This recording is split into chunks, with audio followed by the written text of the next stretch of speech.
Right, guys, welcome to today's live stream. It's the commentary between the Springboks and Italy, and we are close about 2 hours away from kickoff of this game. And I've done it a little bit differently today. We're going to chat just for a few minutes, and then I'll let you guys go through the press conferences of the week. We first got the one with Dion Davids and Salman Murat. Then we got Rassie and Jacques Nienaber on, as well as Manny Libok and Van Roos. And then we're finishing it up with Sia Kulisi a little bit later on. But this is going to be a massive game, and we're really looking forward to an incredible game between the two sides. It hasn't gone the way South Africa has planned it to go.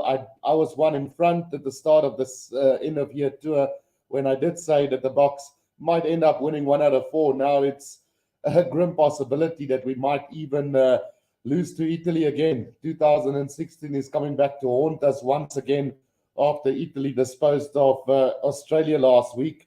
And hopefully it's not going to be the case today.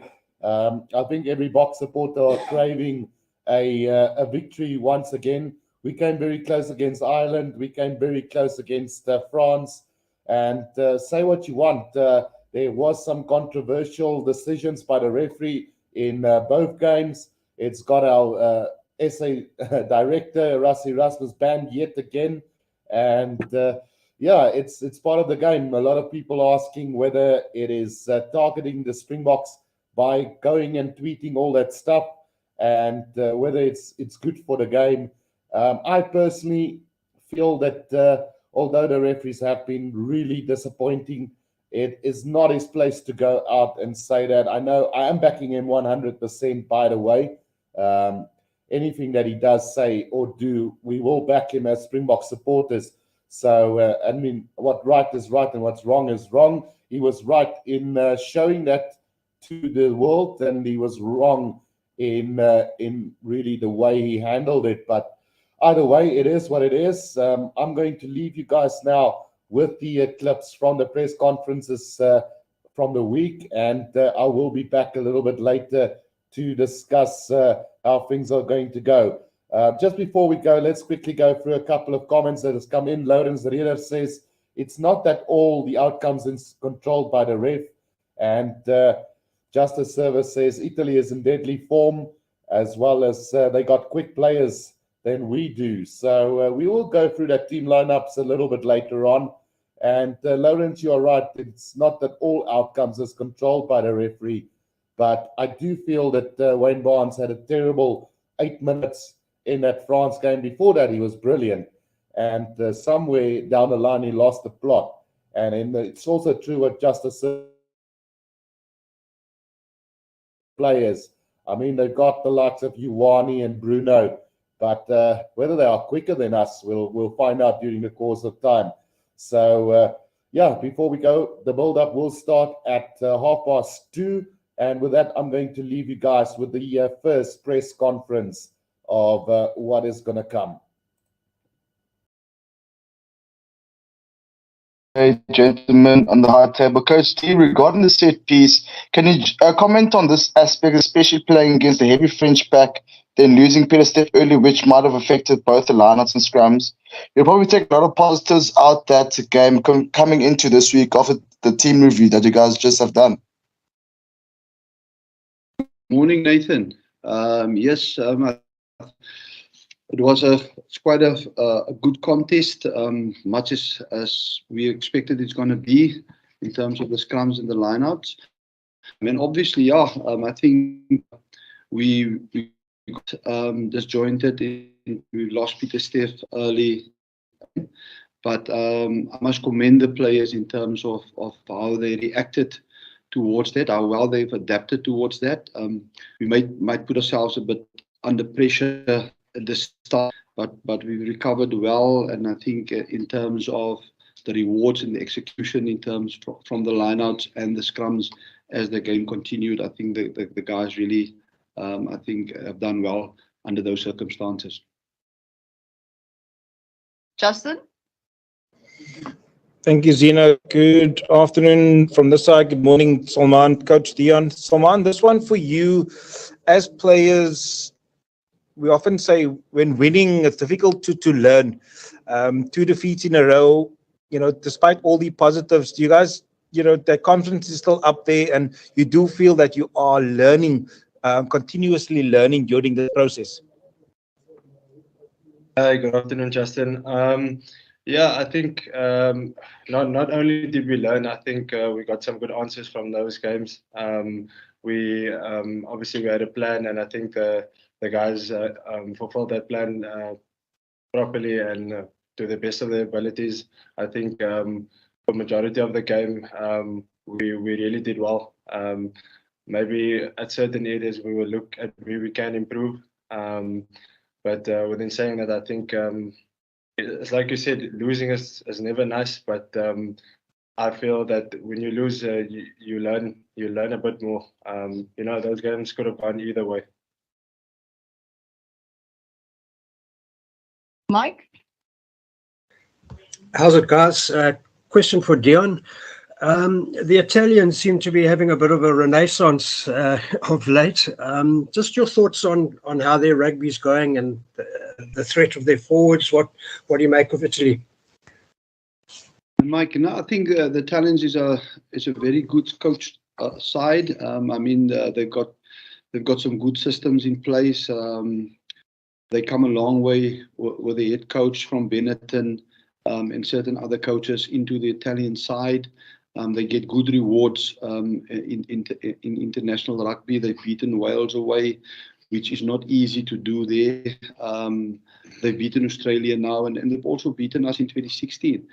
Something that we have to take to heart. So you got to pitch up here with the right mindset and with the right attitude, because there's really an upward curve in terms of their performance, and we expect a very, very competitive game from them. As I said, they've got a good, tall, physical pack of forwards that going to challenge us in the lineouts. They're going to challenge us in the mauls. They're going to challenge us in the scrums, and those are things that we have to prepare for. Defensively, they're also very good, as you could see in the last game against Australia. So we will have to have good plans in place and play towards our strength in order to get good rewards. Rassie. Thank you so much, Zuna. Good afternoon, Coach Dion Davids. Good afternoon, Salman. Coach, Dion, ek het 'n bietjie laat aangesluit, so verskoon my as die vraag reeds gevra is. Coach, kan ek net vra, as 'n rugby liefhebber, aanvaar ek julle as bestuur het natuurlik die afgelope naweek se wedstryd bespreek, veral die kwessies rondom die kaart wat julle gekry het. Gaan julle teen Pieter Stef de Tooy se rooi kaart appeleer, of gaan julle dalk vir versagting vra, of gaan julle sy lot aanvaar? En net dan die tweede deel van die vraag is dan, die kaarte, spreek dit enigstens iets oor die Springboks se dissipline, of glo julle is nog steeds baie gedissiplineerd? Dankie. Must I answer that in English and Afrikaans now? You can answer that. Per se, ek dink daar's altyd 'n normale prosedure wat gevolg word as daar 'n geel of 'n rooi kaart uitgedeel word, en in die sin van dat wat met Pieter Stef gebeur het, sal die normale proses gevolg word. Natuurlik is ons jammer vir Pieter Stef dat hy in daardie rugby botsing 'n rooi kaart gekry het. Natuurlik die speler wat ek ken, en omdat hy iemand is wat alles met oorgawe en oortuiging doen, dink ek dit was ooit sy intensie gewees om buite die reëls van die spel te gaan nie, maar ja, dit gebeur in rugby, en ons moet dit aanvaar, en ons moet planne maak rondom dit. Natuurlik sal dit 'n bonus wees om Pieter Stef altyd in die span te hê, maar ja, ons berus ons by die prosedures en die proses wat voor lê in terme van dit. Jan? Thank you, Zina.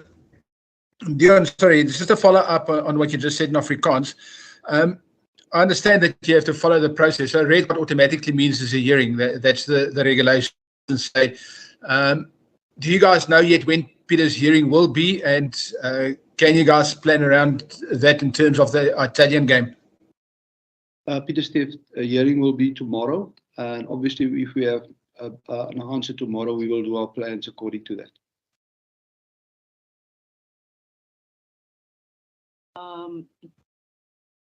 Nathan, you can go again. Thank you again, Zina. My questions for Salman.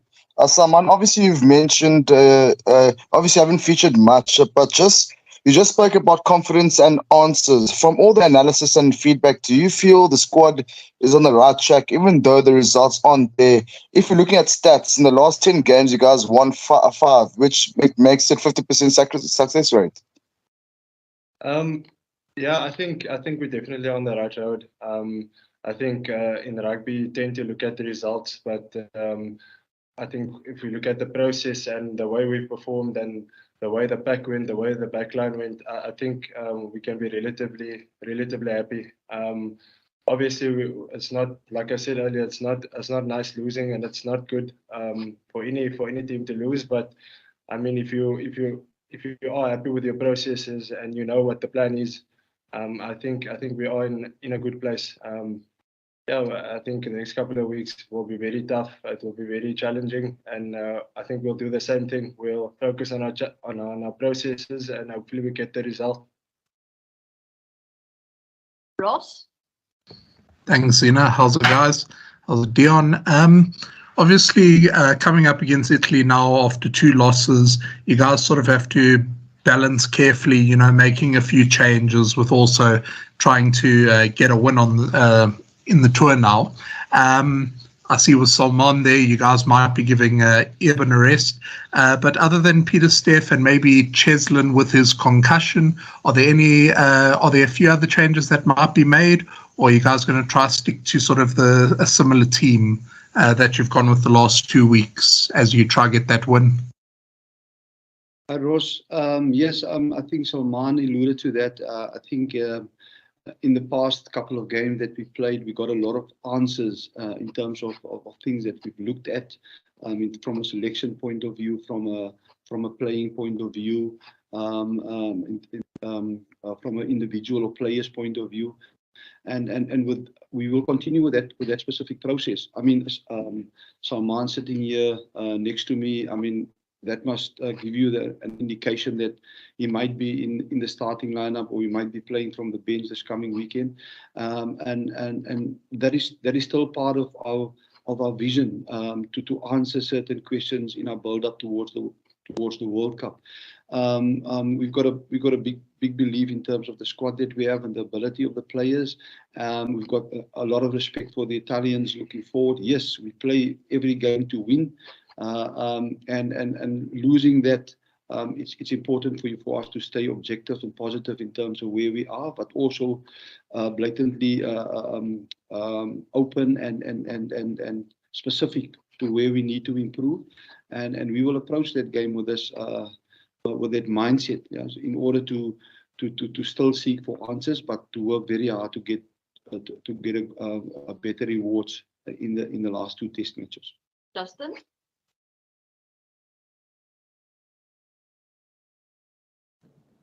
Apologies. Thank you, Zina. Coach, again, just to similar line of questioning towards Salman, you know, the learnings for you guys as coaches, but at the same time having to lift that confidence in the team, naturally disappointed. I mean, we're very close encounters, close defeats. Sort of what are the messages that you guys are carrying to these players, you know, post those defeats to keep them confident, keep them upbeat, and trusting in your processes?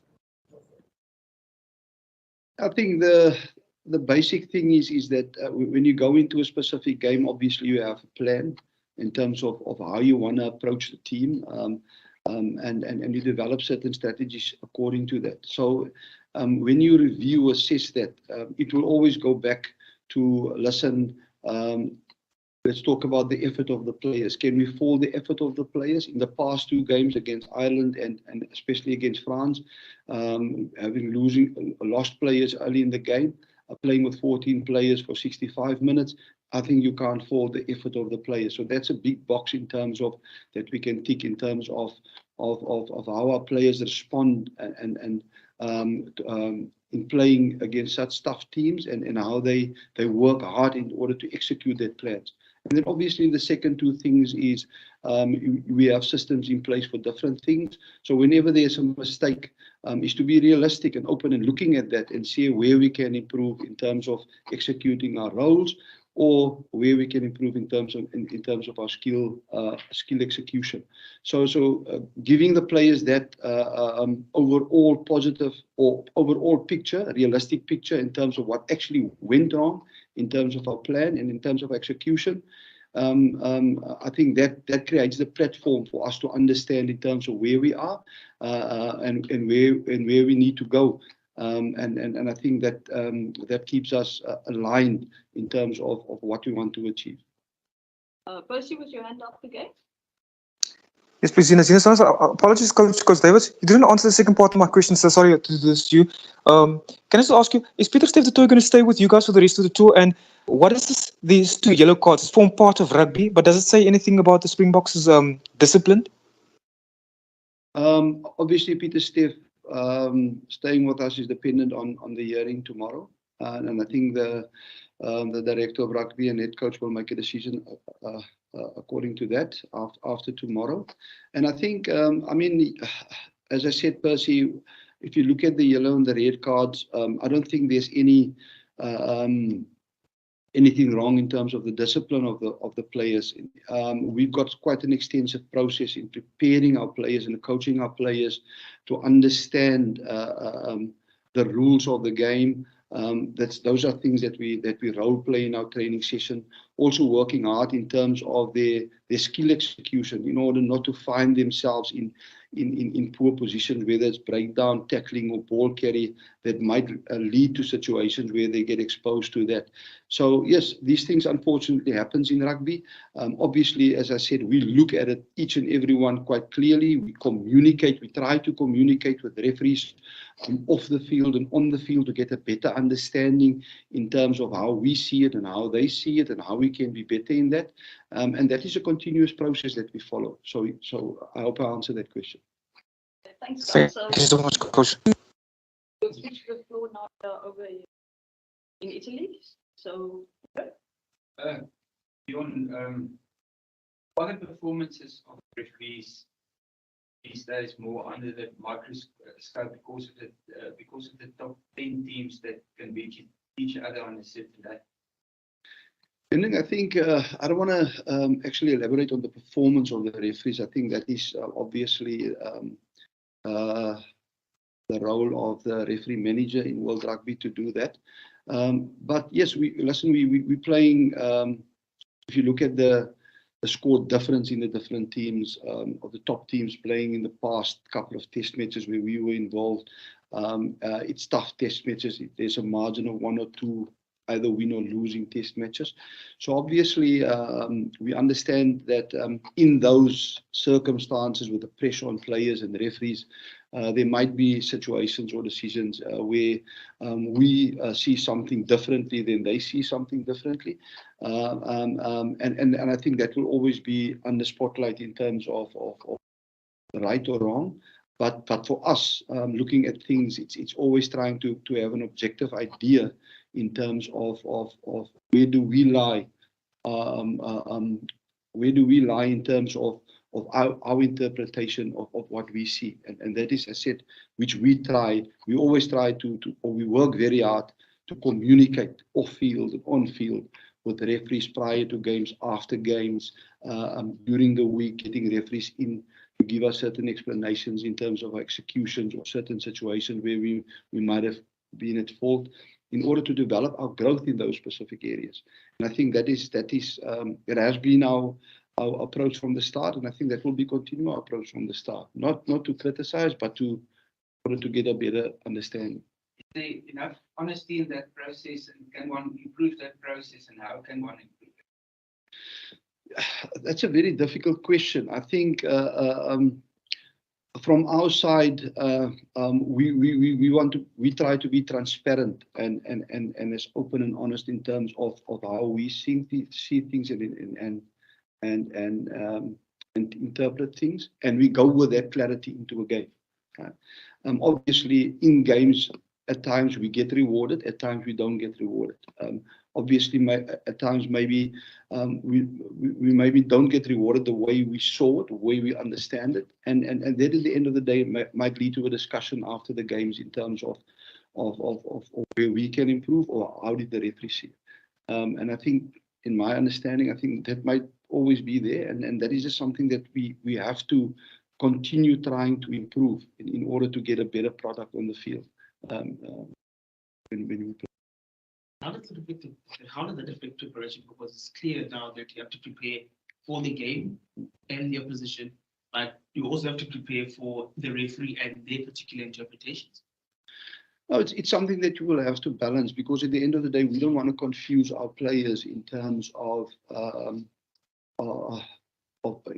their approach. I mean, if there's confusion or there is doubt, obviously there's no clarity, and it takes a bit of confidence away. So for us, it's important that in order for us to do our job on the coaching field, or to make it to do a team selection in terms of who's in and out, it's going to be important that you give a clear message in understanding to the player in terms of who's wrong or who's right. And if you have that, as I said again, that clarity, it makes team selection better, it makes coaching better, and we can deliver a better performance on field. And as players, Salman, how do you deal with it? Because at your level, you get different referees each week, and when you play in Europe, you get a different set of referees. In South Africa, you get a different set of referees. So as players at your test level, how do you deal with it from a match prep and a mental prep perspective?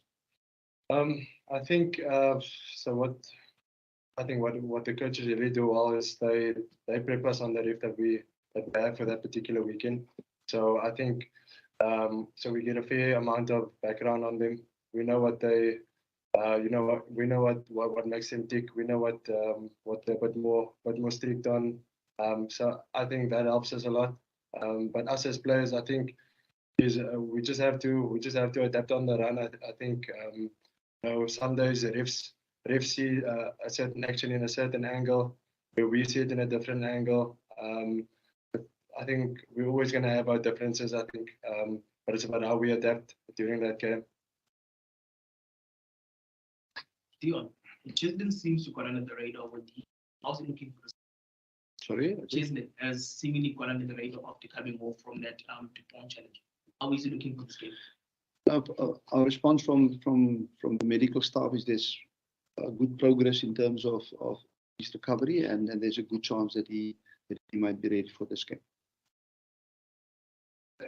Beyond that, the test rugby now reached a point where we need 2 referees on the field, or do you think the touch judges must just be more alert and make bigger contributions to get things better right on the day? Because to me, it seems like it's always too late to afterwards, and they must do it during the game. Or how do you see things?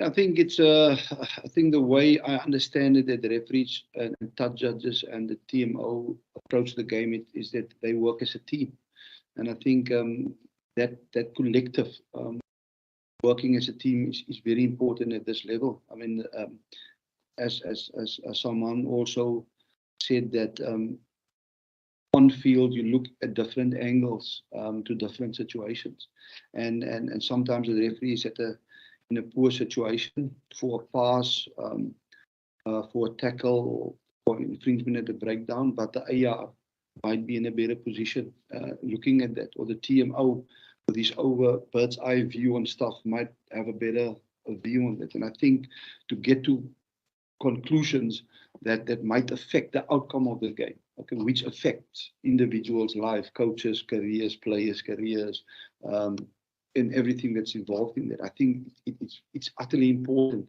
that they work as a team very well in order to assist calls on the field that might affect the outcome. Did you guys get clarity on that last French try? Why didn't they show it on the big screen? Yeah, it's unfortunate that we couldn't get a playback on that try at that specific moment at the game, which I thought was quite crucial in terms of the outcome. But obviously, I think that process of discussing it and getting clarity with that, this is day one, is an ongoing process. But as you said now, it's something that we all have to accept. It happens. It happened, and yeah, we will stay positive and move on. speel 2 keer in daai stadion voor. En er het soortgelyk in dit is World Cup semi-final daai 3 is. En julle het met wêreldrugby opneem.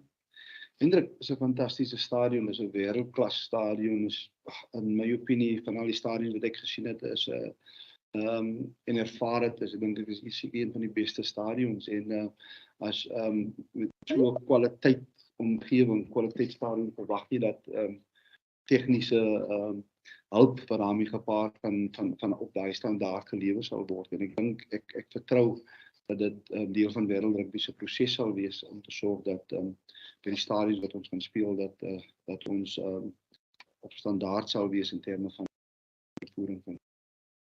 En Stef is uitgewys.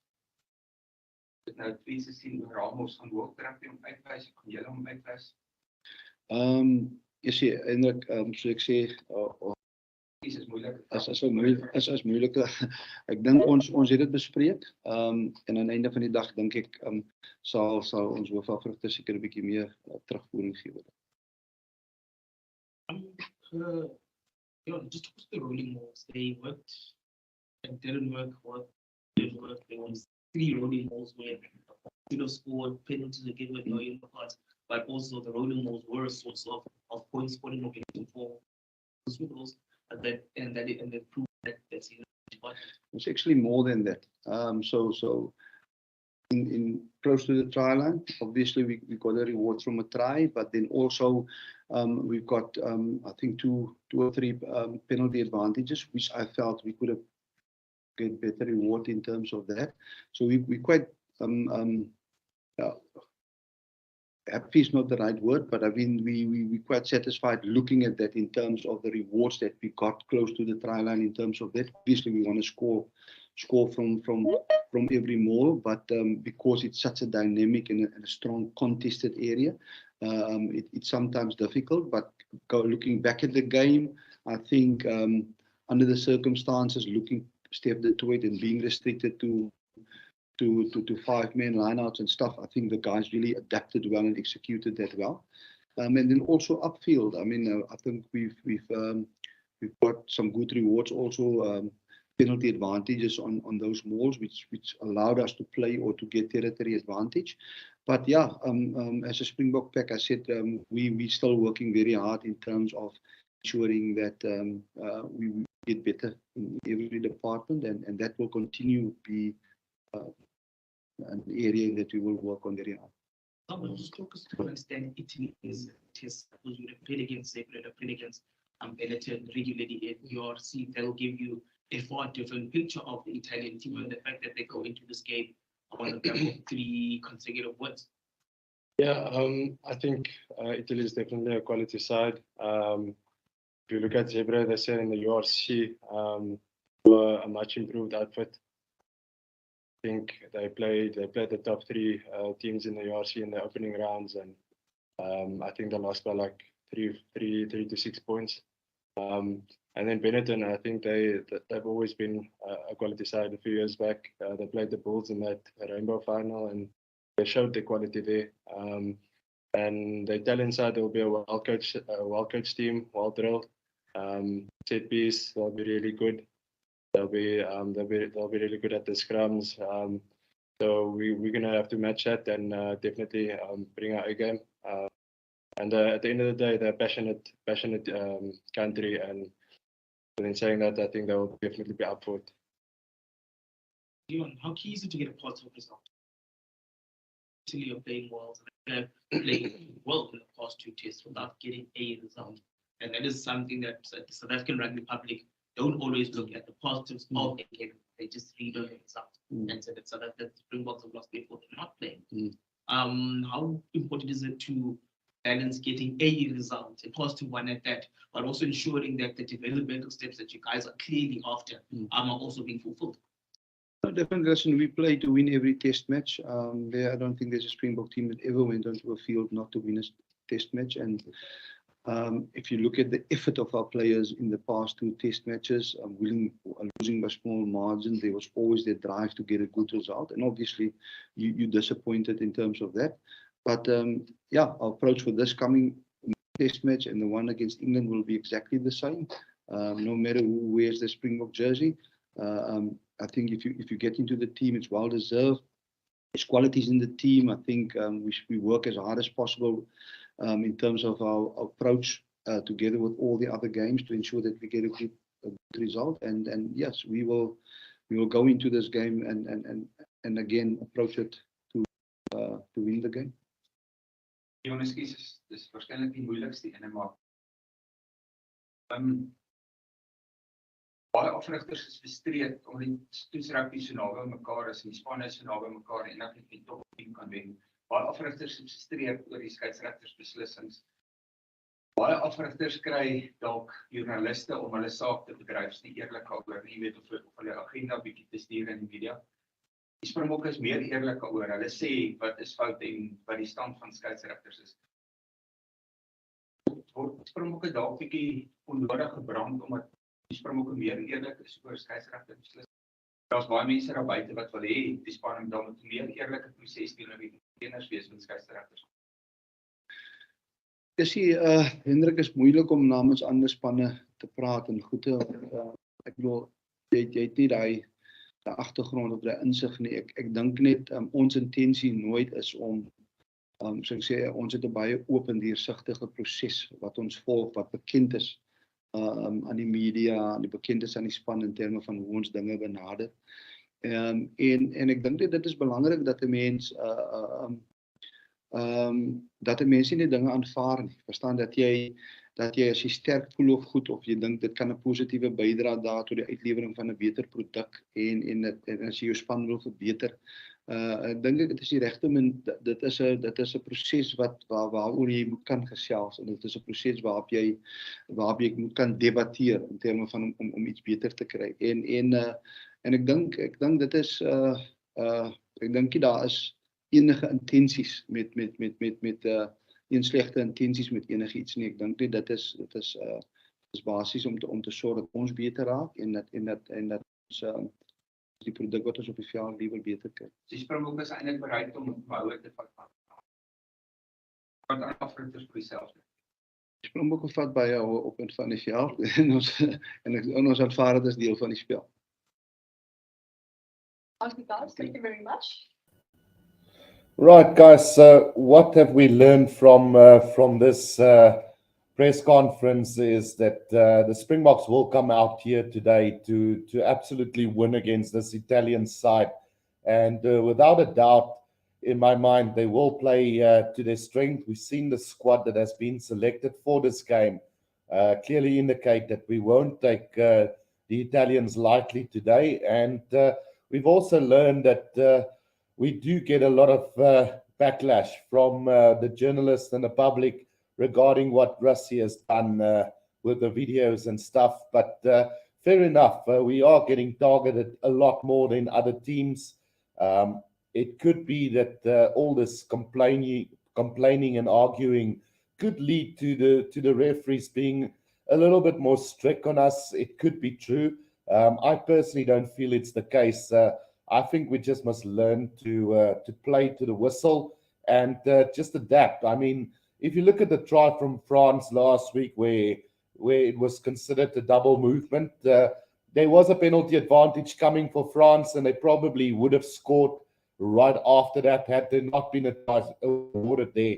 They probably would have ended up scoring anyway because the defense was tired. We had a man down, and we might have had a little bit of luck and we would have stopped the try. But I think the outcome might have been very similar. And especially after that kickoff again from Manny Lebok, where we retained the ball. I think it was Jesse Creel who was lifted up and his knee already touched the ground, and the referee did say to them to release, and they took their time to do so. And with him going down, eventually the ball got turned over again by France, which led to the final seconds where they did win the game. So, I think what we've learned is that we've got an ambassador for changing the rules of the game in Rassie Erasmus. He believes firmly in what is right and what is wrong, and he's a great analysis. We can't take that away from Rassie Erasmus. He's one of the all-time greats when it comes to technical areas of the game, and he's one of those guys that would basically spend the whole day assessing what has happened on the video footage and building on that. So I think the Boks will come back stronger eventually, and we will get stronger with time. Regarding the game plan that we opt to play today, I think we will be trying to run it at certain times, and then we also will definitely try and kick it a couple of times as well down the line. And Johannes Payne here says that first time in a long time that I feel the Springboks will lose. I still believe Valenza is an inside center. So given that, look, we're all feeling a little bit down. We've lost 2 tests in a row against 2 of the best teams in the world, 1 and 2. So, and away from home. Now we're coming up against an Italian side that is flying high, beat Australia last week, did 1 over Samoa the previous week, and building confidence. And it's definitely not going to be an easy game for this Springbok side. But whether we will lose or not is a totally different question altogether. And we will go and have a look at the press conference from Rassie and Jock in just a minute. But I don't think personally we have to be too worried about getting the result today. What I would like to see is that we play a decent game, less handling errors, good game plan, good execution of the game plan, and also give Van Roos and Manny Libbok a decent opportunity to play. Send them on just after halftime so they can get game time. I feel it's one area where we haven't developed players with this end of year tour. I said that we should maybe just go with the fringe players in this end of year tour. The results at the end of the day were still the same. And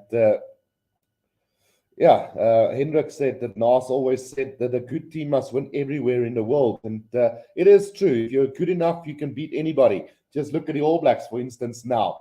They've beaten a very tight Scotland side, came back from down. I think it was 8 points or 11 points at one stage, and they came back and won the game quite comfortably in the end. They've managed to demolish Wales in their first game. Today, I think we will see them topple England again today. So I think as far as what Hendrik said there, that Nas always said a good team must win everywhere in the world, I do believe that that is the truth. And it's going to be interesting. I still don't believe that we've used this opportunity at the end of the year to blood decent players like Van Roos, Manny Libbok. And again today, we see Jesse Kriel after 2 very good performances on the outside center being dropped out of the match 23. Where you could have just given them the opportunity, rested Dialendi, and went with that. But again, it comes down to what we want. And then Hendrik said there is players like Chris Smith that they ignored as well. We saw with the SAA side, they were absolutely terrible in that midweek games. There was a lot of players that was left in South Africa that I think could have definitely done the job for that SAA side, regardless of the time that they had to do things. So at the end of the day, it definitely comes down to game management, and I think the Boks haven't done that quite particularly well. But let's go and listen to what Jacques Nienaber and Rassie Erasmus had to say during the week, and we can get insight and work from there again. So without further ado, let's go and have a look at that press conference during the week as well. Afternoon, Rassie. Hope you guys are well. Just shock. Just the news. Any news on Peter Stephen-Toy? We understand he had a disciplinary hearing this morning.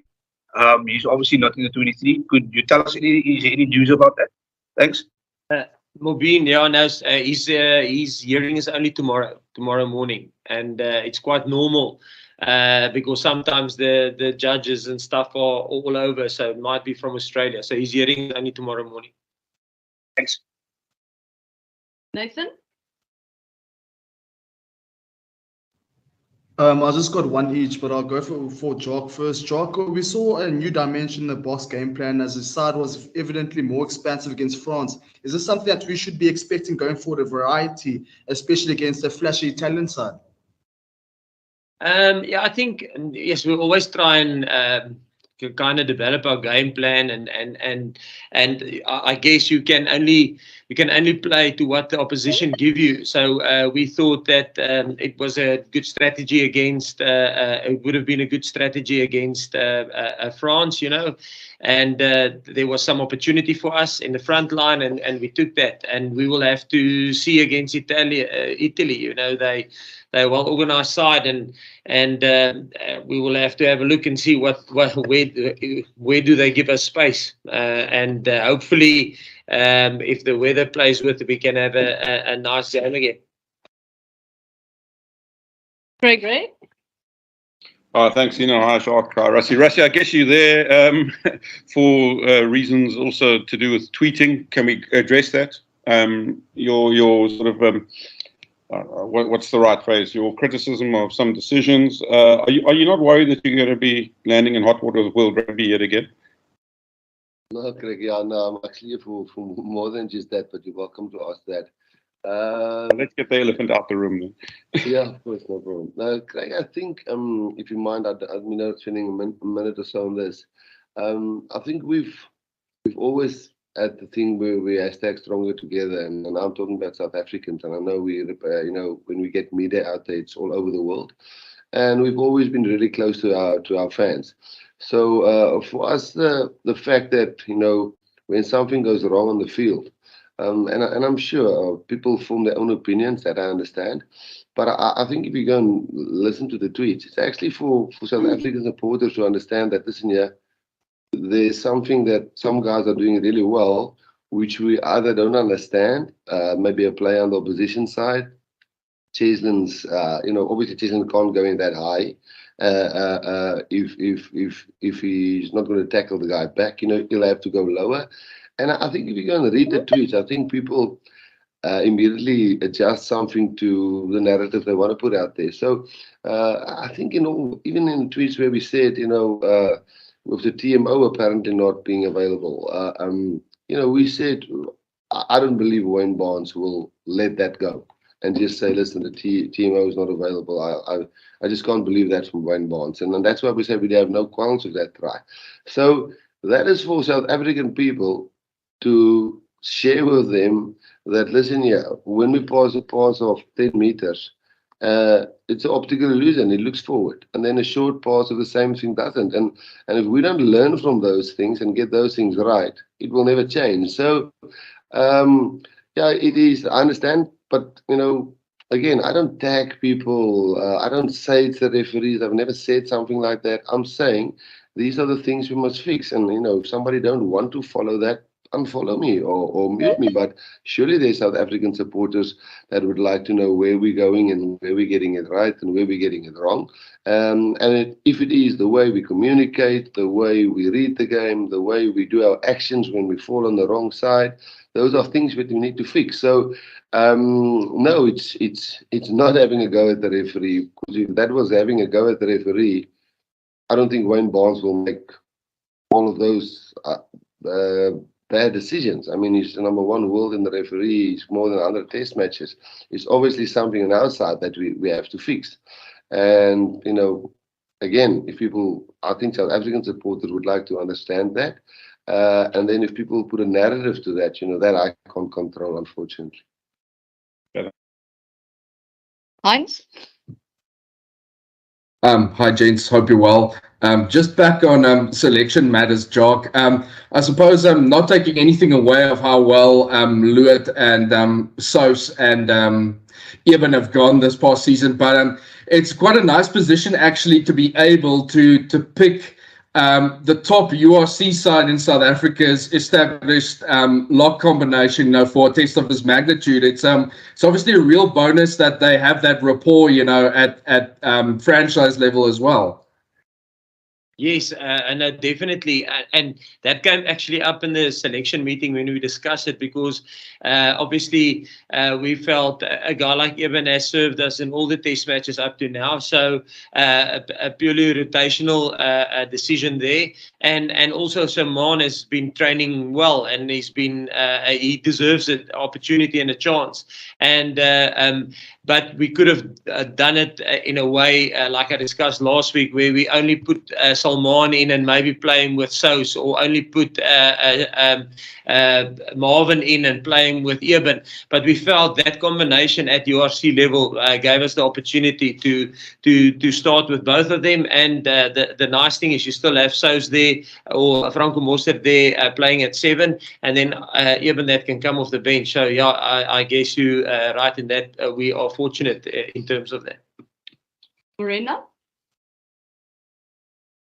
Hi, good morning from Sky Sports Italia. Just a question from me to Rassie Erasmus. 10 months away from the Rugby World Cup, where do you think South Africa is at the moment, considering that you are missing a couple of key players? And okay, you've lost 2 matches against Ireland and France, but they were very narrow. So in the final score, where do you think you are 10 months away? Thank you. Yeah, fine. Yeah, nice to meet you and welcome you in our press conference. Now, the first time we've spoken. Look, winning, South Africans love winning, and we fully take it on the chin when we lose, and I mean, we get it when people get upset. But when we analyze opposition teams and we see this French team is really building up really well towards the World Cup, and we see yes, Italy is ticking a few boxes, beating Wales, beating Australia, coming close, and even when they were down to 13 men versus Ireland early in the Six Nations. If you look at it non-emotional, you try and see, are you getting solutions? Are you getting answers? I don't want to say we're always learning. People get tired if you say you're learning, but we certainly know, if we get France in a quarterfinal, that game we thought could have gone either way, with the red cards and everything that was involved there. It added some spice into the game. It made the game interesting. The crowd was immense. The pressure was fantastic. Players learned to kick under pressure, where the previous 2 weeks they wouldn't have had that experience, and they can bottle that experience and take it to the World Cup now. So there's a lot of, obviously, losing 2 games in a row is not great. But I think the answers that we got from some players, and then knowing what can we do in our pool game against the Irish, who's hot at this stage, and was the same in 2018. They were really hot. I think they were secondly ranked. And then the French or All Blacks we get out of our pool, we will face, and we play the All Blacks regularly. And France we played now in a cauldron, which was really intimidating, and the boys handled themselves fairly well. So I think we're sitting, in our supporters' views, losing is bad, and in our view it's bad. But there's some light at the end of the tunnel if we look towards next year. Jan? Grazie. Jan? Thank you, Zina. Thank you, Rassie. Thank you, Jacques. My question is for Jacques.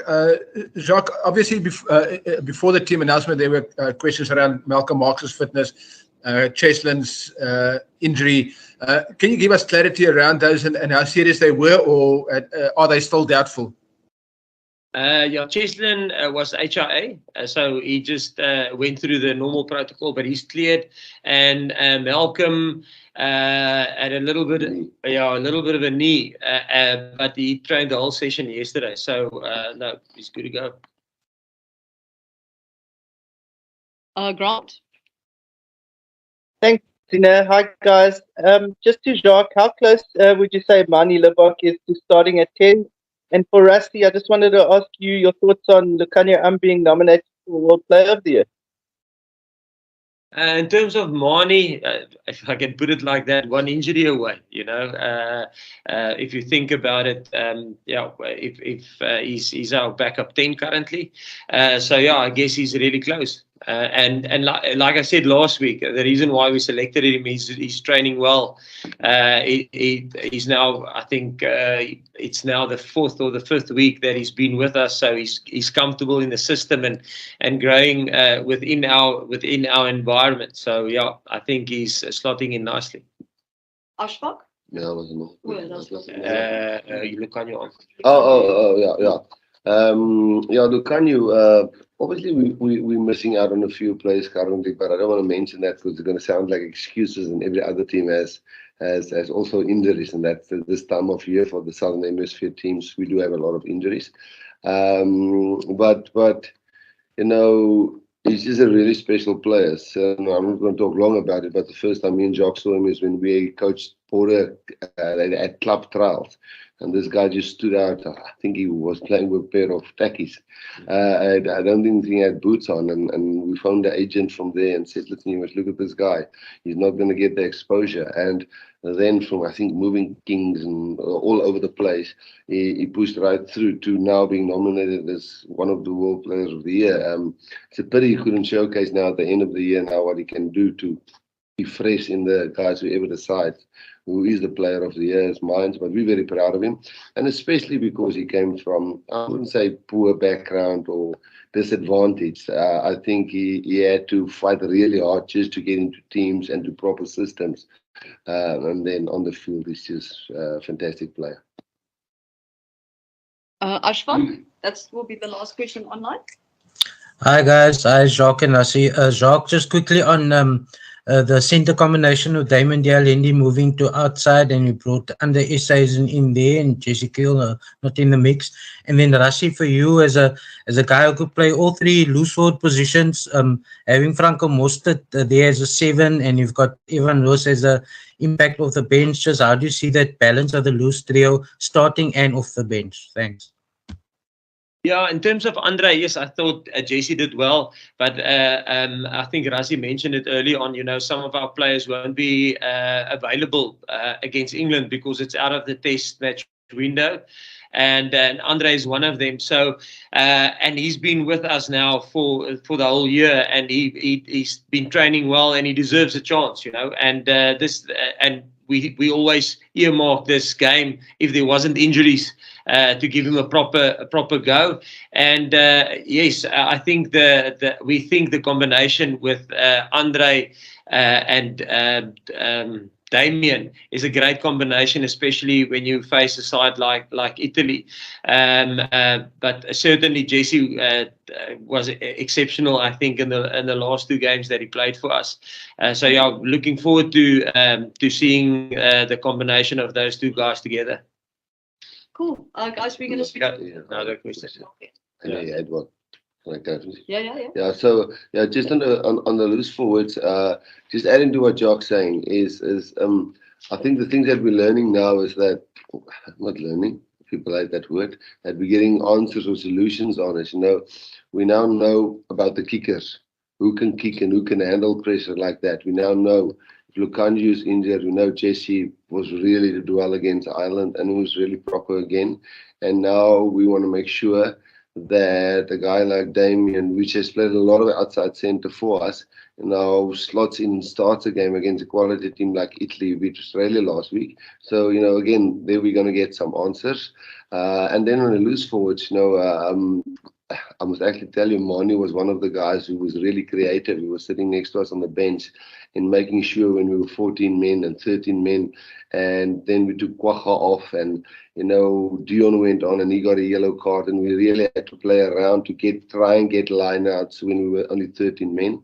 And then to have a guy like Sos who can actually move to 7 flank or 5 lock. So somewhere in the game, it will probably end up with Eben and Sos at 5 lock, and probably Kwacha onto flank, and probably Evan in the place of Jasper.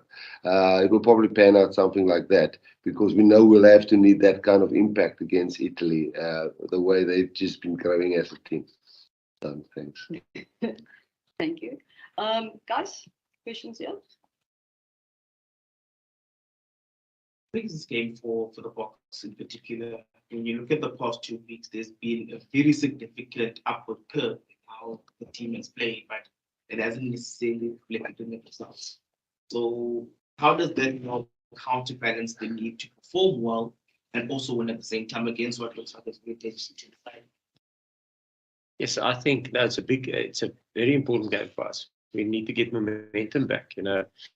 We don't want to lose, and we want to build on the stuff that we started a week before we played Ireland in the camp we had in Stellenbosch. So that's a big game for us in terms of that. So we don't want to build build our game, build everything, but then almost go a step back again. So it's important for us to keep the energy, but to get a result. And then when you look ahead, not to look ahead in particular, because you've also got the England game next week, and it's actually outside of the international window.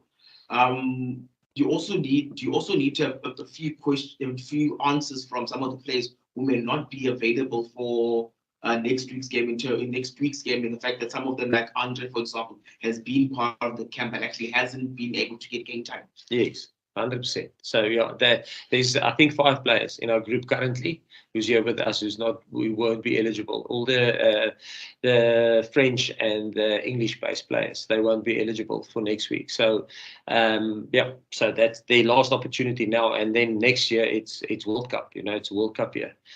So yeah, this is probably the last opportunity they will have. But we will then obviously drafting players who's currently with the SA side who will come and join us for that game.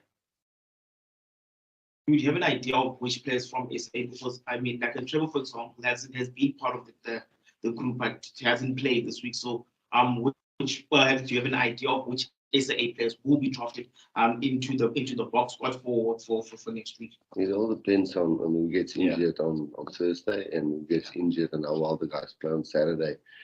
Just briefly to answer you, if you just think about it, at prop, we couldn't tune who plays it.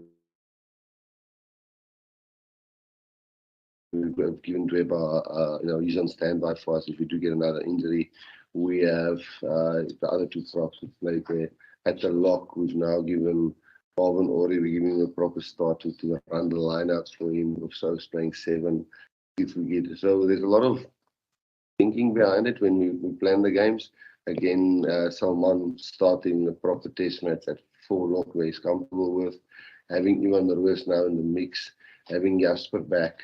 Rotating the scrum halves, all 3 got proper game time. And then a guy like Grant Williams was awesome when he came on, so he'll probably come into the mix if Kobus Reinach goes out. Sasha has been with us, Mane is now with us, Frans Steyn has played for us, Andre Pollard has played for us.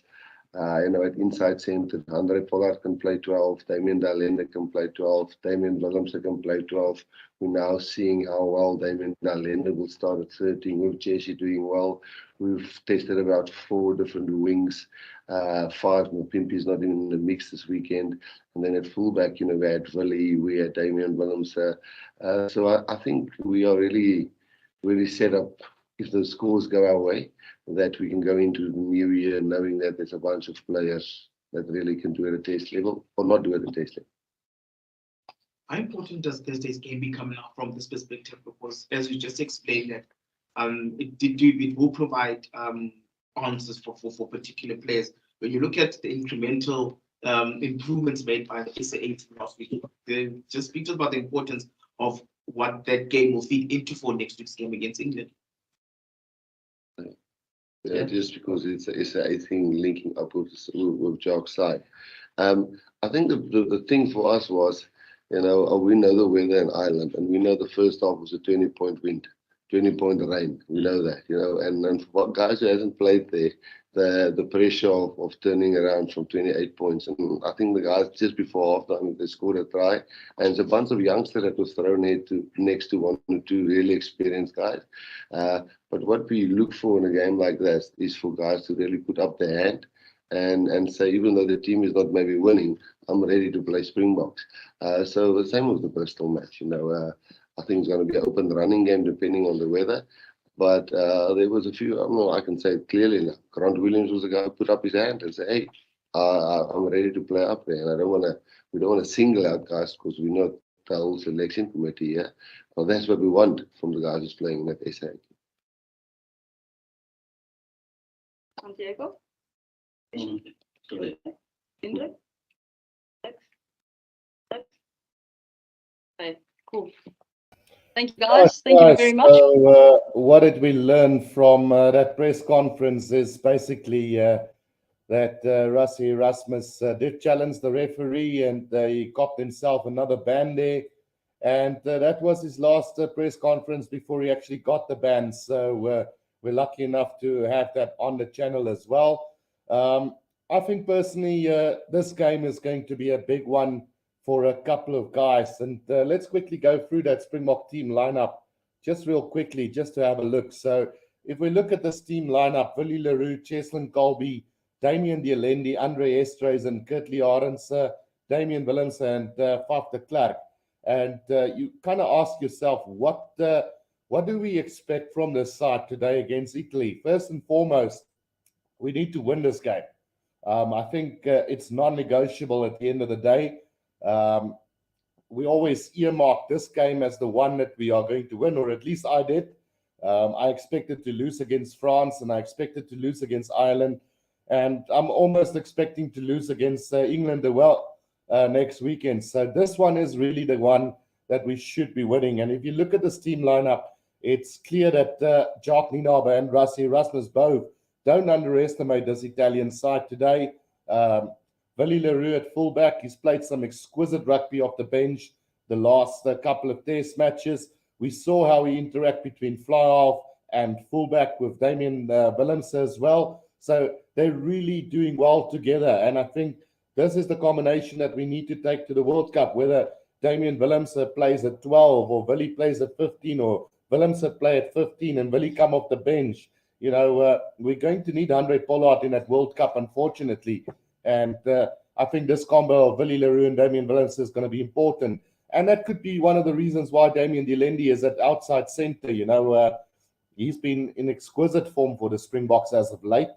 And he's proven himself over and over again in the number 12 jersey. So he gets an opportunity at 13 today to showcase his talents. And I think it might be a shift for Willems to 12 and Manny Libbok to 10 later on in the game, with Willie Leroux and Damien and Manny Libbok switching between that fullback position, centre, and fly-off berth. So it's going to be very interesting to see where that's going to end up. Andre Estreisen gets another chance today at 12. He won't be available next weekend, so it's a massive, massive opportunity for him. He has been given a lot of opportunities during the year, and we know how good he is. We saw with the Harlequins, and he will have an opportunity today. And I think if it's not going to go his way today, it might just be the end of Andre Estreisen in the Springbok outfit, because Damien Willems will definitely be up for number 12, 10, and 15, while Lukanya Am will come back and Frans Steyn will be there. So this is the last chance saloon for Andre Estreisen. And it's so unfair towards the player to only get this one opportunity, and that against Italian side that can either backfire or gonna misfire. And we don't know what's going to happen. Then Kurtley Arends is establishing him well with Cheslin Colby. I think we've got some great attacking backline players in Kurtley, Cheslin, and Damien Willems. They showcased it last week against France, and I think we're going to see similar stuff to that on the weekend today. And then Faf de Klerk coming at 9, maybe just trying to establish himself as the number 1 scrum half in South Africa. And then looking at the forwards, Jasper Wiese, Franco Mostert, and Sia Kolisi in the loose trio. Jasper has got nothing left to prove. I would have picked Ian van Roos to start. I don't think Ian will disappoint the side in any way possible, but it's another chance now for Jasper to just cement his place in the Springbok side as well, while Ian van Roos will have to be happy with the scraps at the end of the day. Franco Mostert at 7.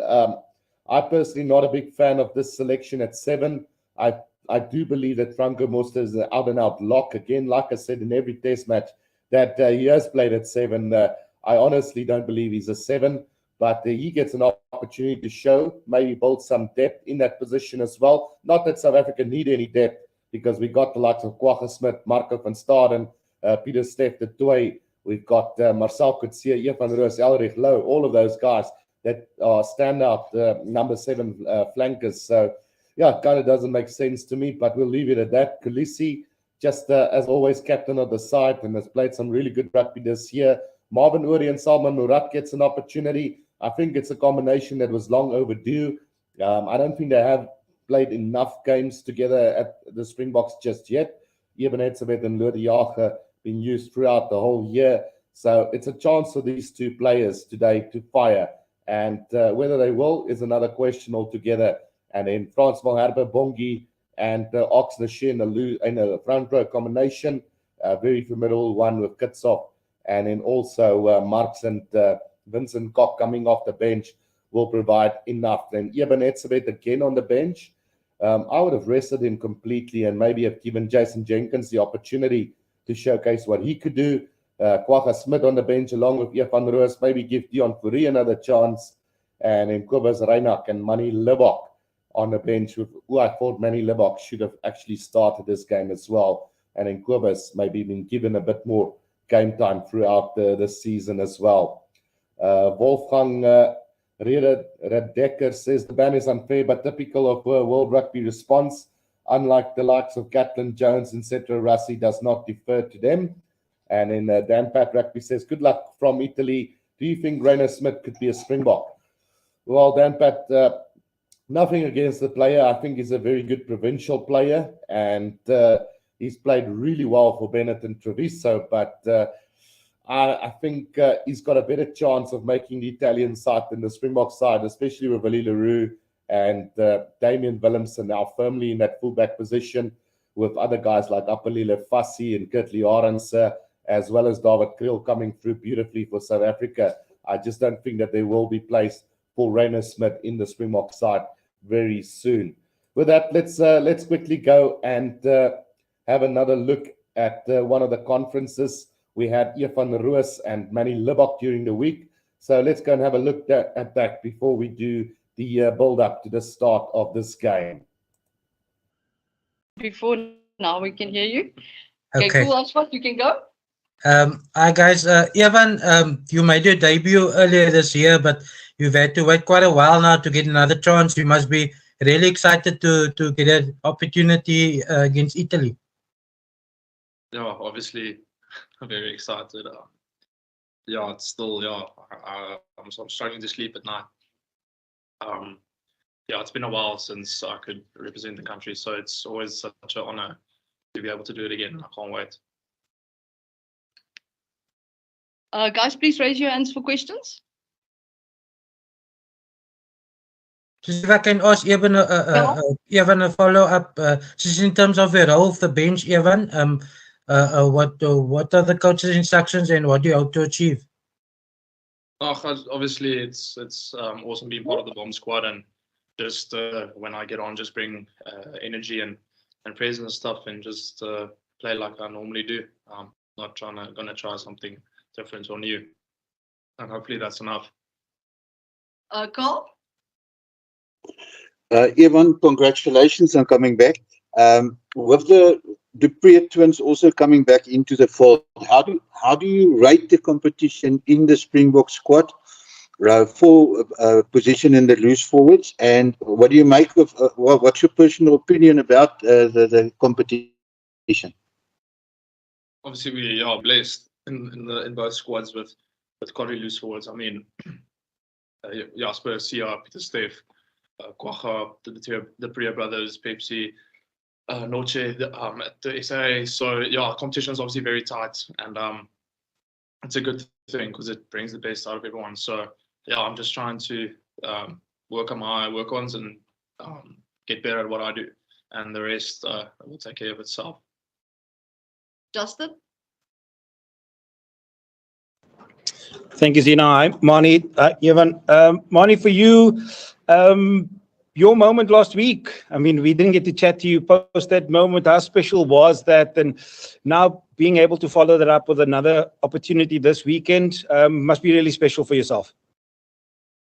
Yes, yeah, Justin. Yeah, it was a very special moment for me. Yeah, one of the biggest moments of the life so far. I'm just grateful and able to go on the field and get my first cap for the Springboks. Yeah, it was myself. It was it's a dream come true. Yeah, I'm just grateful and honored. Percy? Zina, baie dankie Zina. Good afternoon gentlemen. Goeiemôre meneere. Manie, ek wil so 'n gelyke vraag van my collega Justin gevra het. Ek is nie seker of almal julle reg gehoor het nou nie. Maar net kortliks in Afrikaans, hoe was jou ervaring geweest? Redelijk kort geweest, hy verskyning teen die opponente verlede week. Hoe was jou ervaring sover met die span geweest en hoe sien jy uit na julle uitdaging hierdie naweek in Italië? Kan ek vir even 'n soortgelyke vraag van Afrikaans asseblief? Dankie. Ja, nee, dat was vir my so was lekker om op die veld te gaan en eerste ja, tuiste kon kry van toets rugby. Teen 'n quality span soos Frans en ja, dit was lekker om weer vir jaar te gaan. Ek te sien en wat dit speel. Ja, en dan just net op die week, ja, ons sien baie uit vir die game. En dan ons dink is 'n groot toets wees. Naweek 'n lekker toets wees. Ja, ons sien baie uit vir dit.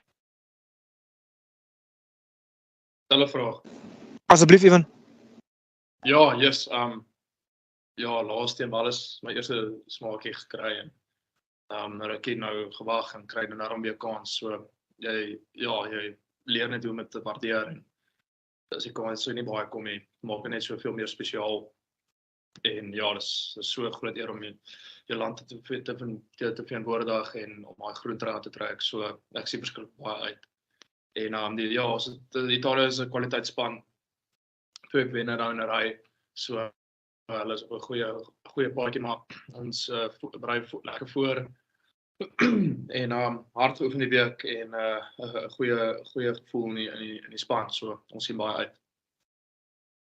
Ashfaq, is that another question? Yes, please. You can go. Okay, Mani, daai paar minute verlede week met 'n laaste afskop dit goed uitgewerk, het kort gegaan en Damien het die bal teruggewen en hulle kon dit net nie deurtrek op die einde nie, maar jy moet seker baie bly gewees het met daai paar minute vir jou persoonlik en net as jy nou vorentoe kyk vir Italië, wat verwag jy Saterdag? Ja, nee, Ashfaq, ja, dit was obviously was die plan gewees. Sien ons moet die bal terugkry en ja, ons wil die game time wen. Was die opsomming weer, daar was die plan en ek is net bly vir dit execute en goeie chase van Damien. So ja, was net dat was die plan gewees en ja, as Italië, soos Evan gesê het, Italië kom van 2 goeie wenne af, so hulle alles op 'n rol en ja, alles is soos en is 'n baie goeie team. En ons het goed prepared die week vir hulle. So ons sien baie uit vir dit en ons is baie excited vir die deze naweek.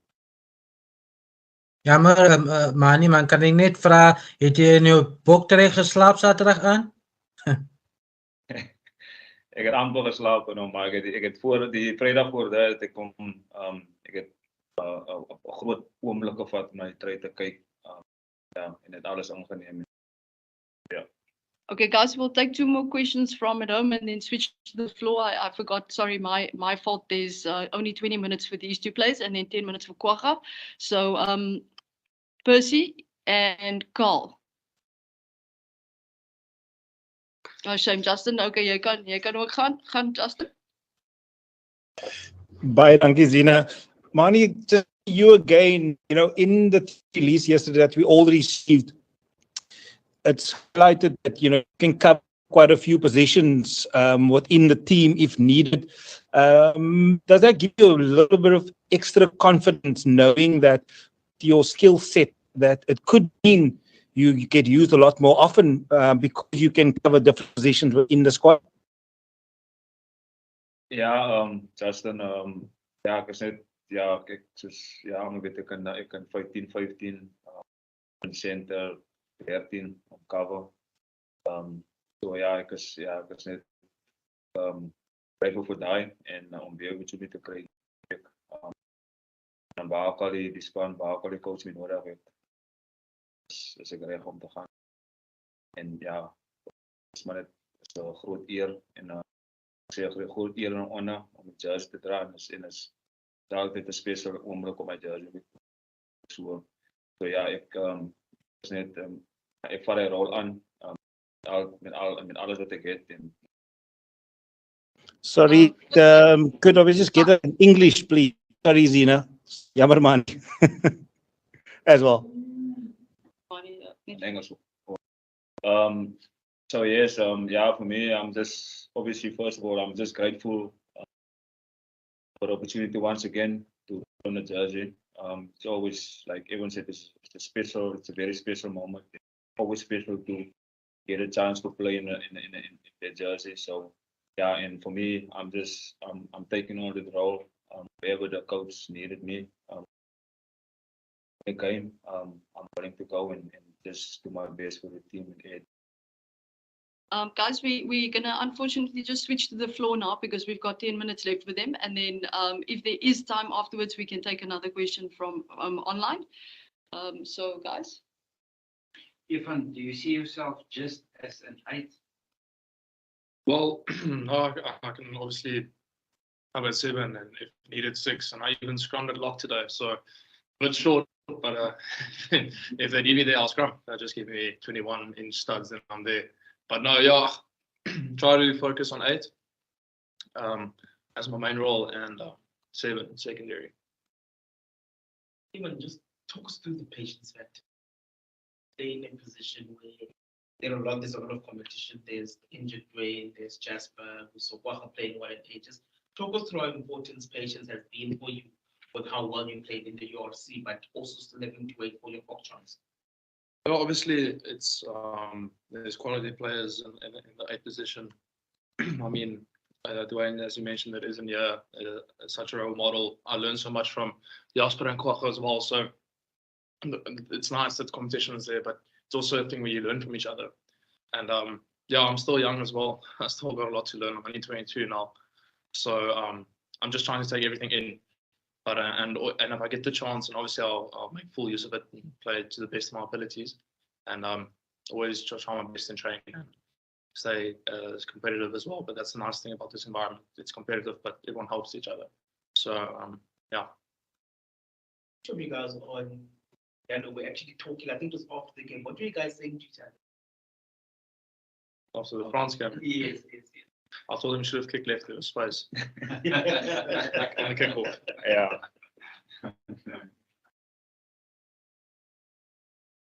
Just take us through your emotions.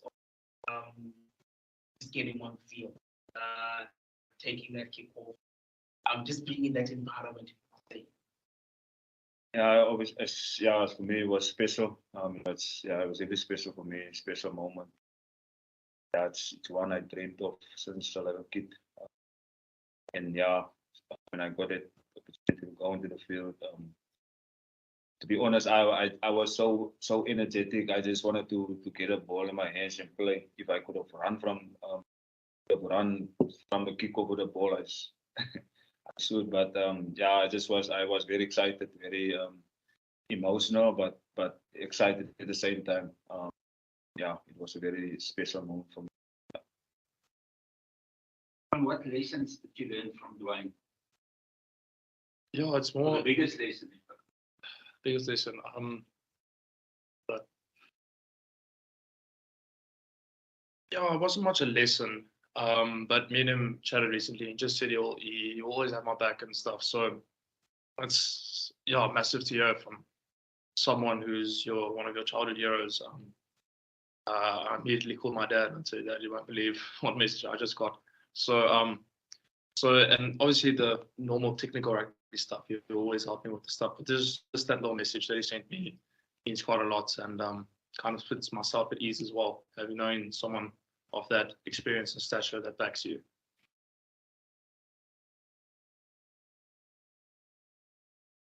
Okay, guys, just for my purposes, we'll take a couple of more questions on online, and then for me and what we have to write is, guys. I mean, Mani, you answered about Italy. Ivan, for you, what do you make of their pack, and what are you expecting from them? Without analysing everything during the week, they've got a solid scrum.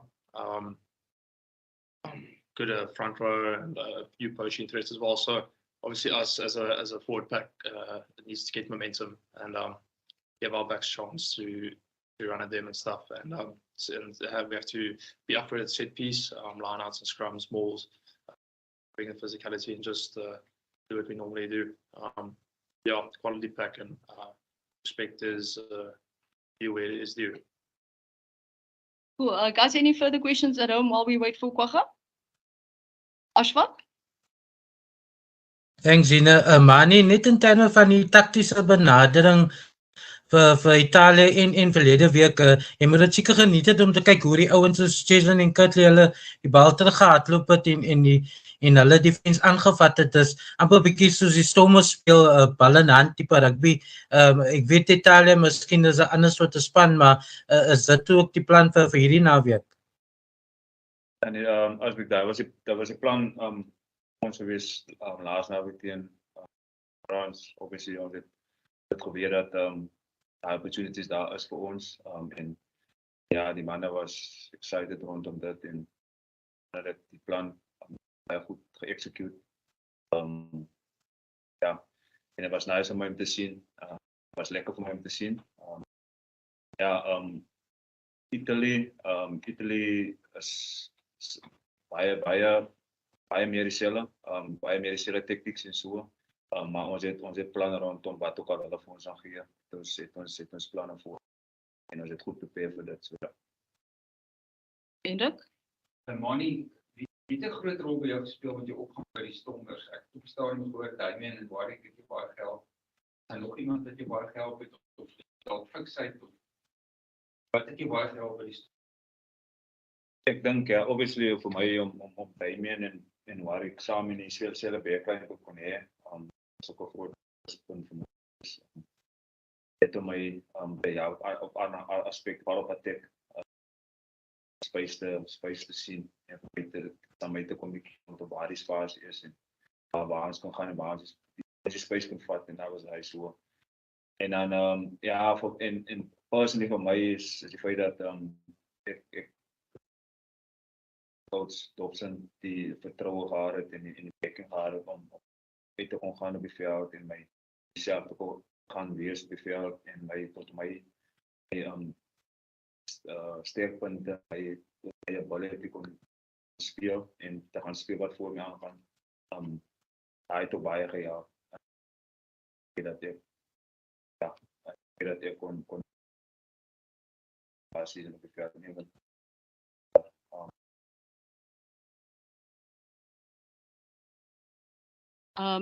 Justin?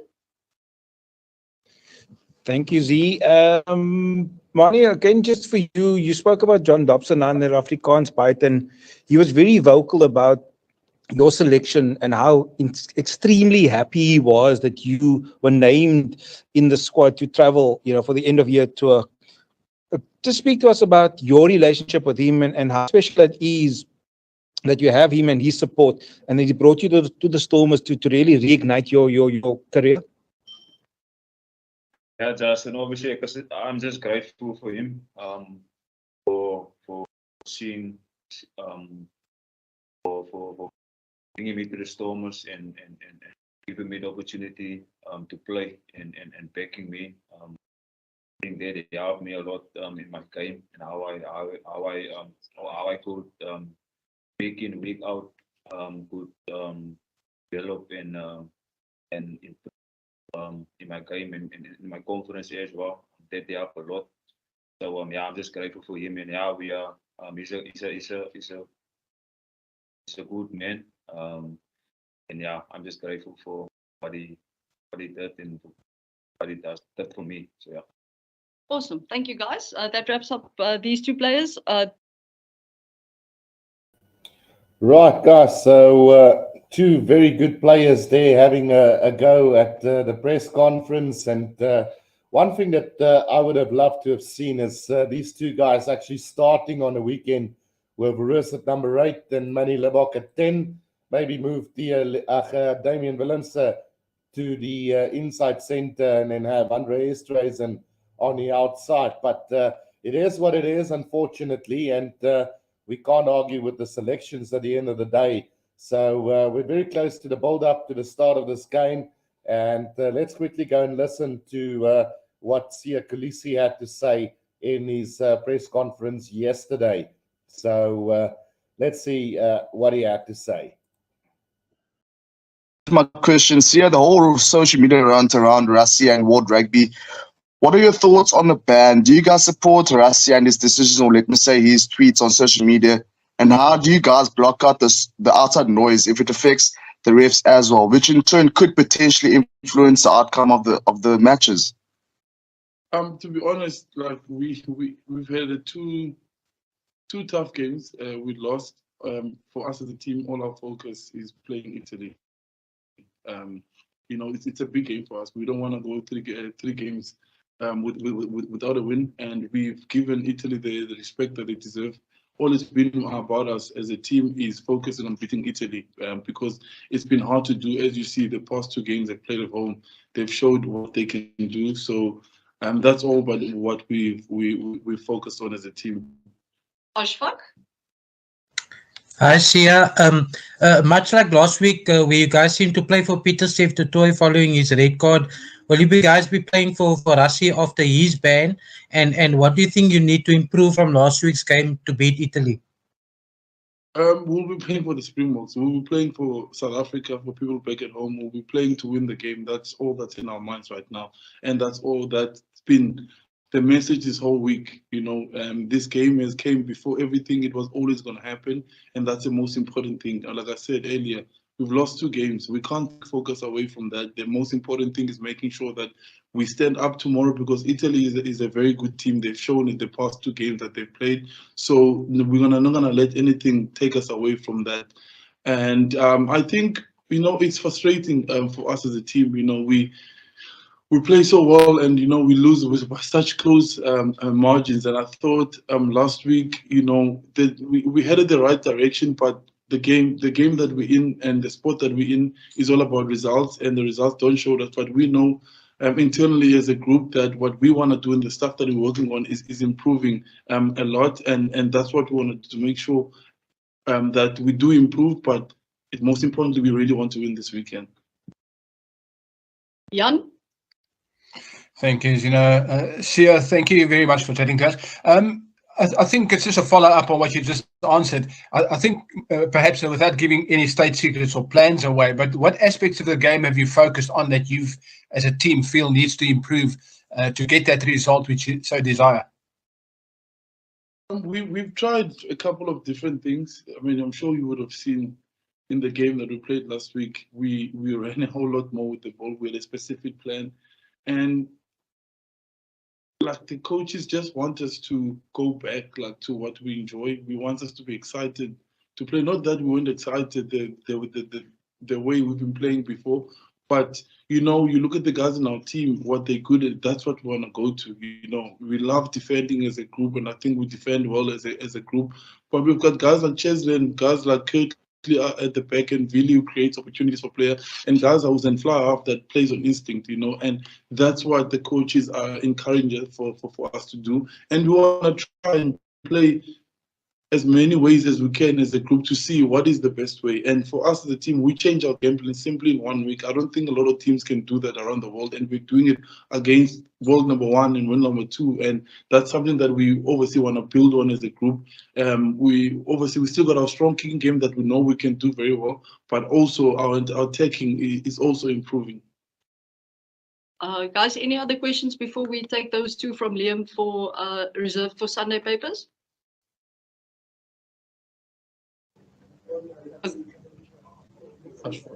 Ashfaq?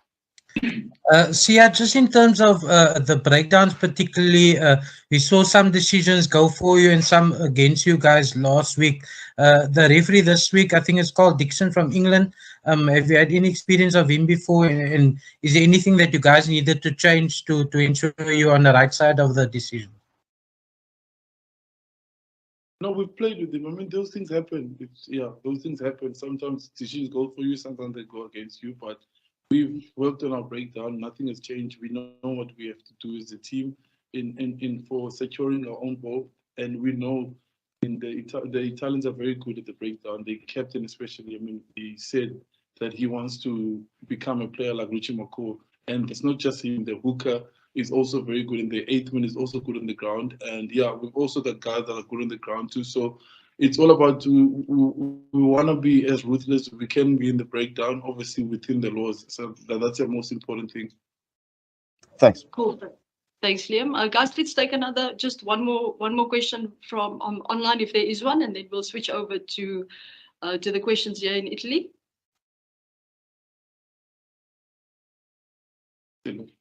Dylan? Thanks, Zina. Hi, Sia. I hope you're well. The last time you played Italy, I think, was at the 2019 World Cup, and obviously that went well in the Springboks' favour. I think the scrum was a very big, important weapon for you guys. Where do you think Italy have improved since then, and what are you expecting in terms of their threat that they're going to pose on Saturday? No, they've shown that they can play against any team at any time, and I think they set piece is strong, and they break down work is very good, and they forwards, the forwards can play, and they can maul. I mean, they can do plays over maul. They can scrum very well too, and their backs have just shown. I mean, I was watching last week some of the things that they were doing. They can attack from any place of the field. They've grown as a team, and I think,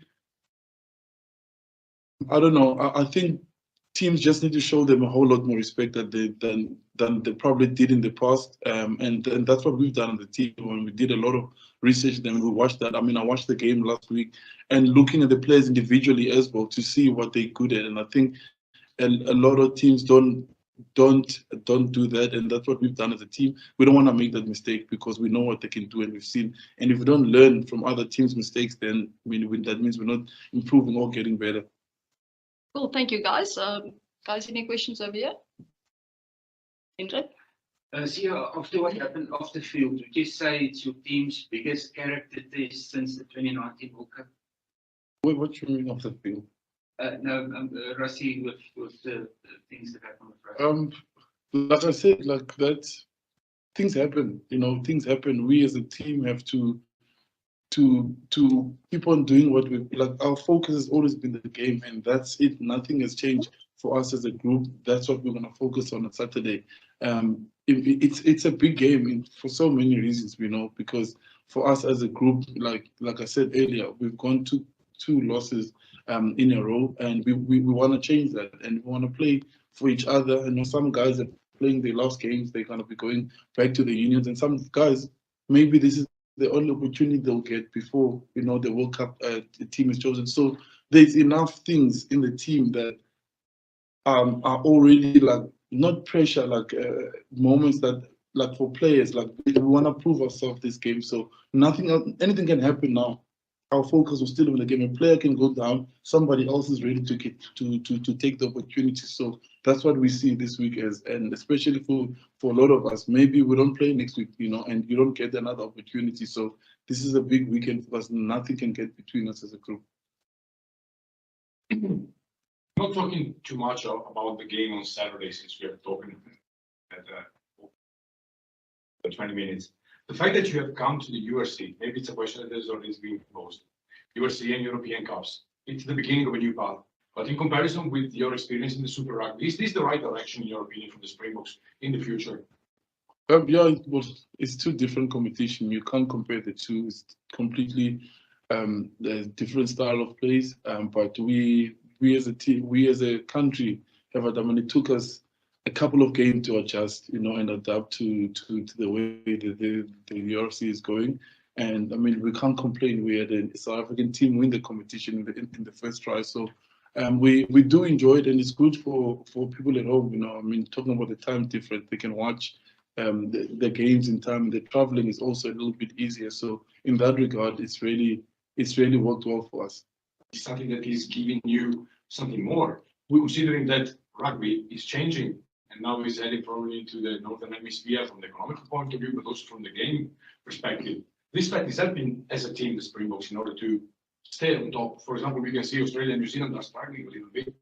You can't say that. New Zealand have just won 6 games in a row. They've won the rugby championship. They can't be struggling that much. And we've just lost 2 games. So I think it's working for us as players. We do enjoy it, but I'm not gonna say it's better to play in the north than playing in the south, because we're from the south, and I really believe the team in the south are really good, and they've shown the past the past couple of years. Right, guys. So we're now officially starting with the build-up to the game between South Africa and Italy, and I welcome each and every one of you here to my channel. It's been a long wait, and it's probably one of the games that we definitely want to win at the end of the day. I mean, a loss against Italy will not do. It will just bring back nightmares from 2016, and it's probably the last thing that we want to see from a South African perspective. We've lost now to Ireland by 3 points. We've lost to France, and we definitely need to win this game against Italy today to just build that momentum again. And really, hopefully, we can do that. Hendrik says if they don't win this game, then I don't think they will win, but you never know. Look, it is what it is at the end of the day. This Italian side beat Australia last week because they underestimated them, picked a weak team, and I think it's one thing that we didn't do with the selection this week. Katima says only a record score will do. So with that, I think the last time, the previous record was 101-0. So Katima, I don't think that is going to be the case today against Italy. They've come a very far distance from where they were that day when we did beat them by that much. And I don't think that is going to be happening again real soon. Just going again through all of the comments that has come in throughout this game. Lawrence Reeder said it's not that all the outcomes are controlled by the referee. And at the end of the day, we must still keep remembering that the referees are just human and that they do make mistakes. But why is it every time against us? Then a lot of questions and a lot of comments have been made. It's because Rassie always goes to social media and discusses every problem, which brings us to being exposed to the refereeing decisions at the end of the day. You guys can let me know in the comment section what you guys think about this comment, that not all outcomes is controlled by the referee, and whether you also agree that they're human and do make mistakes. It's just going to be really bad if it happens in the World Cup semi-final like it did in 2011 when the Springboks were knocked out of the semi-final by a bad refereeing decision. So I do understand why Rassie is going on like this. Probably should just keep a little bit quiet. Look, concentrate on the technical areas of the game, get the Springboks 100% confident, and get us over the line at the World Cup. You know, I think that is where we're going to be our strongest, and that is where he needs to concentrate. And obviously, all the refereeing decisions won't go our way always. The Injustice Service said Italy is in deadly form, which is true. I mean, they've got the likes of Angie Capuzzo, they've got Bruno, they've got the likes of Ioane, who's played some great rugby. And let's quickly go through their team lineup while we go through that. So Angie Capuzzo at fullback, breakthrough player, young player of the year for Italy. He's leading in my poll as well as the top number 15 in World Rugby at the moment. Then they've got Pierre Bruno on the right wing, Jean Ignacio Brex at 13, Luca Morisi at 12, Monty Ioane, Tommaso Allen playing today in the place of Garbisi, which is quite a big blow for this Italian side because Pablo Garbisi is an exceptional young player coming through for this Italian side. And it's a little bit of a pity that he won't be able to feature in this game. But Tommaso Allen, very capable of handling himself in this situation. And then Stephen Varney at number 9 for them. Then looking at the forwards that they've got, Lorenzo Canoni, Michael Lamaro, Sebastian Negri, Federico Russo, Nicolai Canoni, Pedro Cesarelli, and then Giacomo Nicotera and Danilo Facchetti.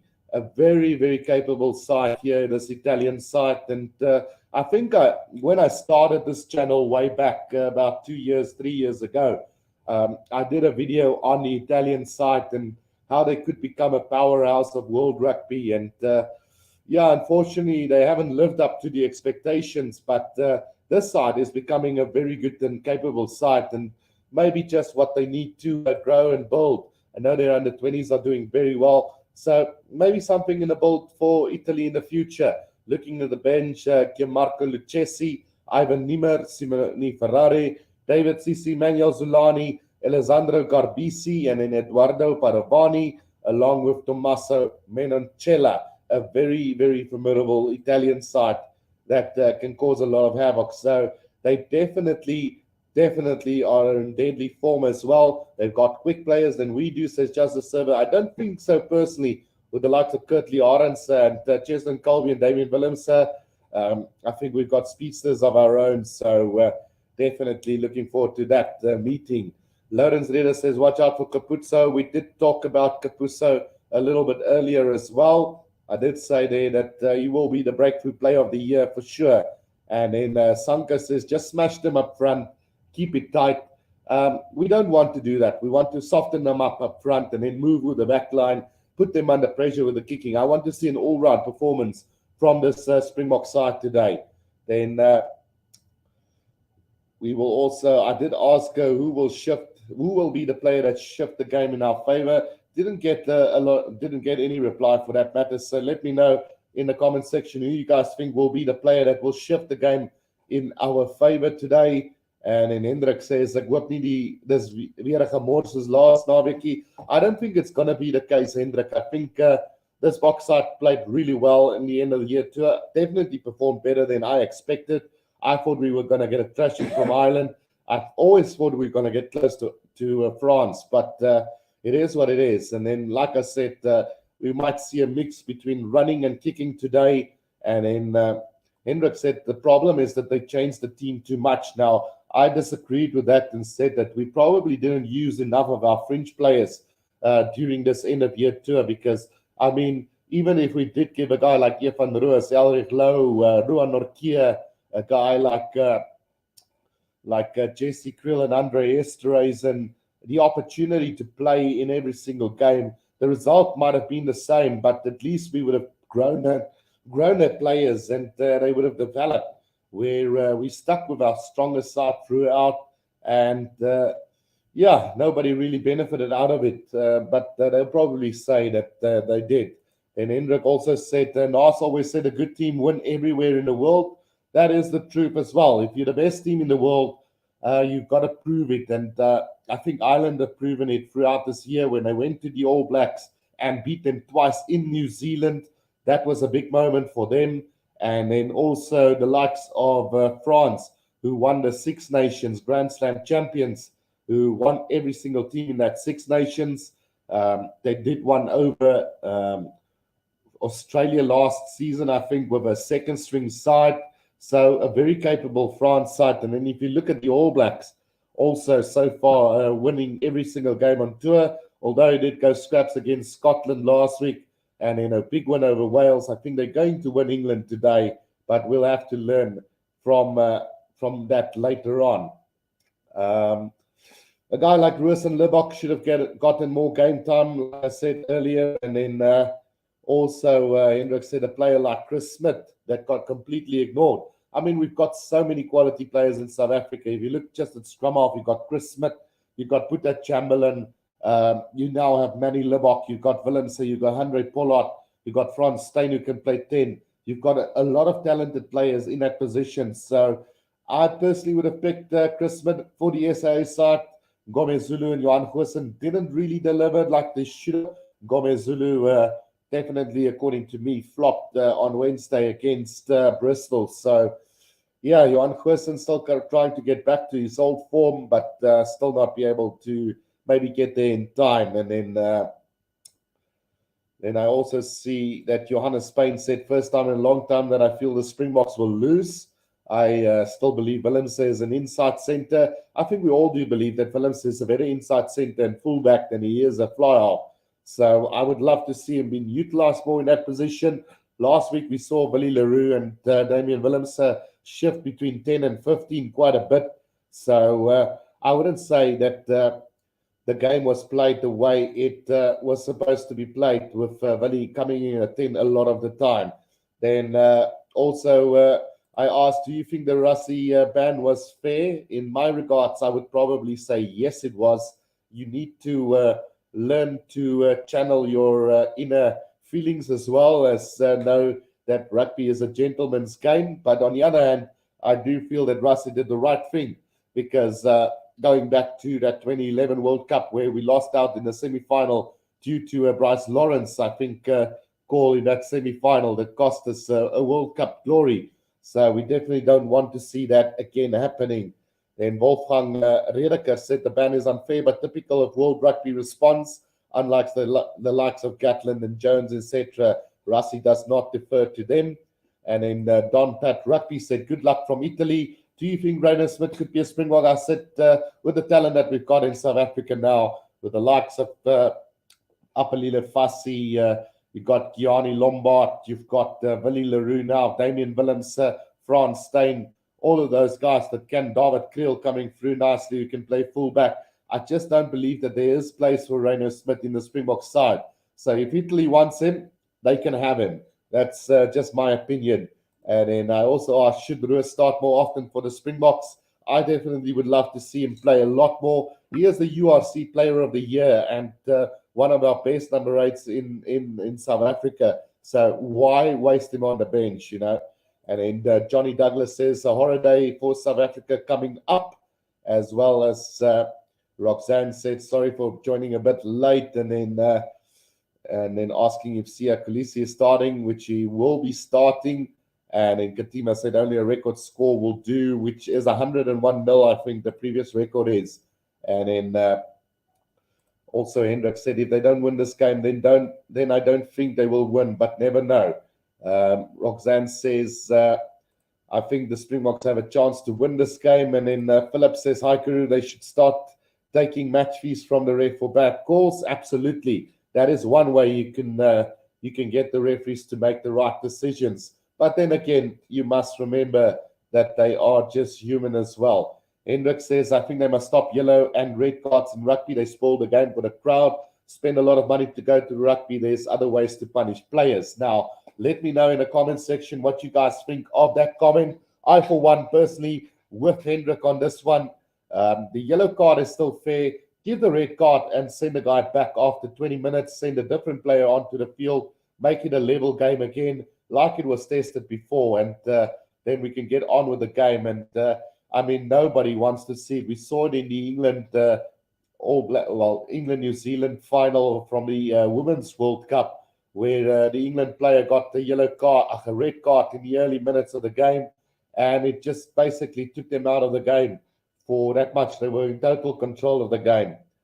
And then A.B. Cronje says the ref. Johnny Douglas says, I think it will be Arendse Guru. So Arendse will be the player to make the difference in the side. And then Philip says, I'm going with Willie. Mark Dante has given us a £10 donation. Thank you so much, Mark. Really appreciate it. It goes a long way. I don't know what's going on these days, but it seems like the viewers have disappeared over the course from the Rugby Championship until the end of the year tour.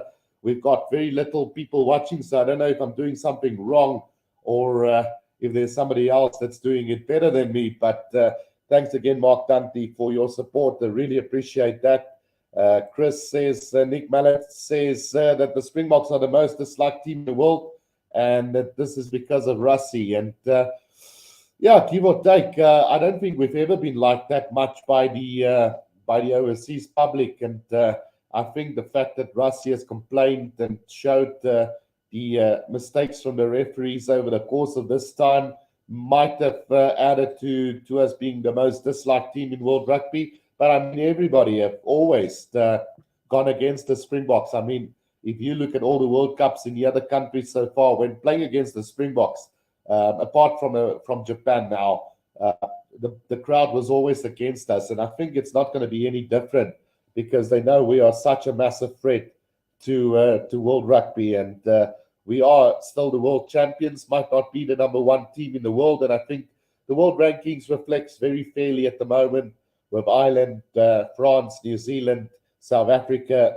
and then also England behind us. I think it's a very fair to say that the world rankings at the moment are very accurate. Roxanne Sayers says the Springboks have lost 2 matches, so they might be angry. So they have a good chance in the World Cup. Maybe it's a blessing in disguise, you know, losing a couple of games, don't get a big head and start working on what we think might be wrong.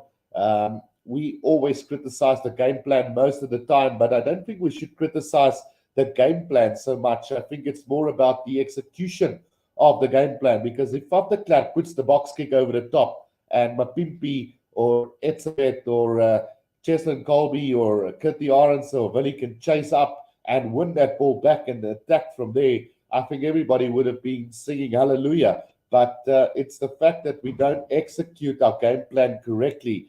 I mean, we've seen so many box kicks just go in behind, nobody chasing after it, an easy mark, and a kick gets, or the ball gets kicked back 1,000 miles.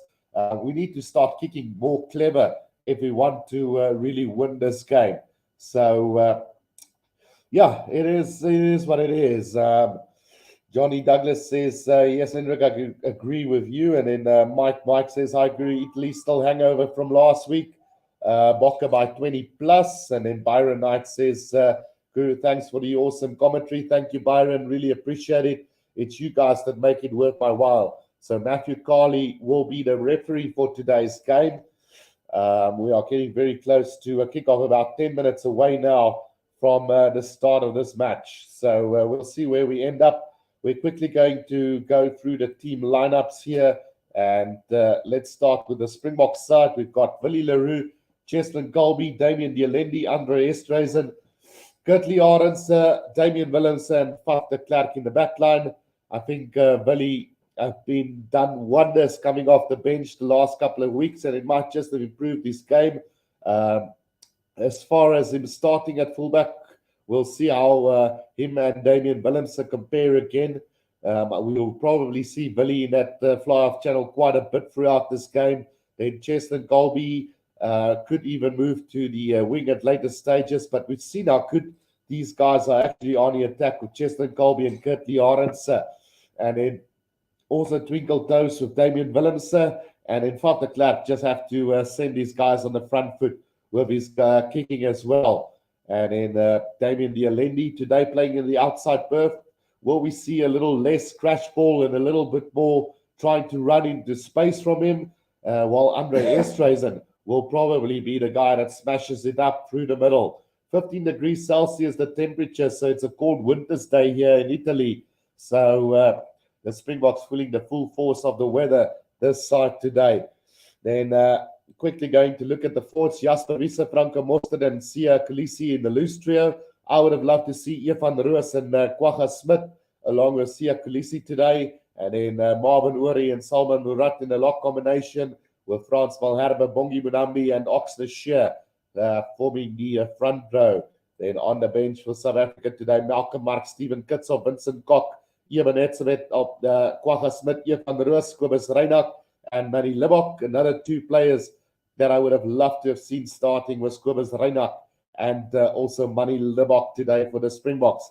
But I guess the coaching staff have something different up their sleeve today.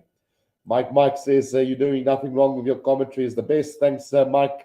Let's see if we can get some more people on the channel. Don't be afraid to share your link and also send it to other people to have a look at the commentary who are not able to watch this game live. Paul Dillon says, thanks, Guru. And with that, let's quickly go and have a look at the Italian side for today. And a very formidable side as well. Angie Capuzzo, Pierre Bruno, Jean Ignacio Brex, Luca Morisi, Monty Ioane, Tommaso Allen, and Stephen Farney in the backline. This is looking like a very formidable side and one that could give South Africa a hard time. Looking at the forwards, Lorenzo Cannone, Michael Lamaro, Sebastian Negri, Federico Russo, Nicolo Cannoni, Pedro Cesarelli, Giacomo Nicotera, Daniela Facchetti. And then on the bench, we've got Gianmarco Lucchesi, Ivan Nemmer, Simone Ferrari, David Sisi, Manuel Zulani, Alessandro Garbisi, Eduardo Padovani, and Tommaso Menoncella. So the big name missing from this Italian side today is the fly-off in Pablo Garbisi, who will not be participating in this game. As we see the Springboks now make their way onto the field here and looking really good. As I think we are just going to take a really quick break. Sorry, and when we do come back, we will be starting with this game. Philip Laram says load shedding is going to hit us today at the game start. And then Morne Pasaki says, come on, Italy. So let's just take a real quick break. But when we do come back, we will start with the game.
Right, guys, we are back and we are going to start with the national anthems of the two teams. And again, I think it's going to be a massive encounter between the two sides today.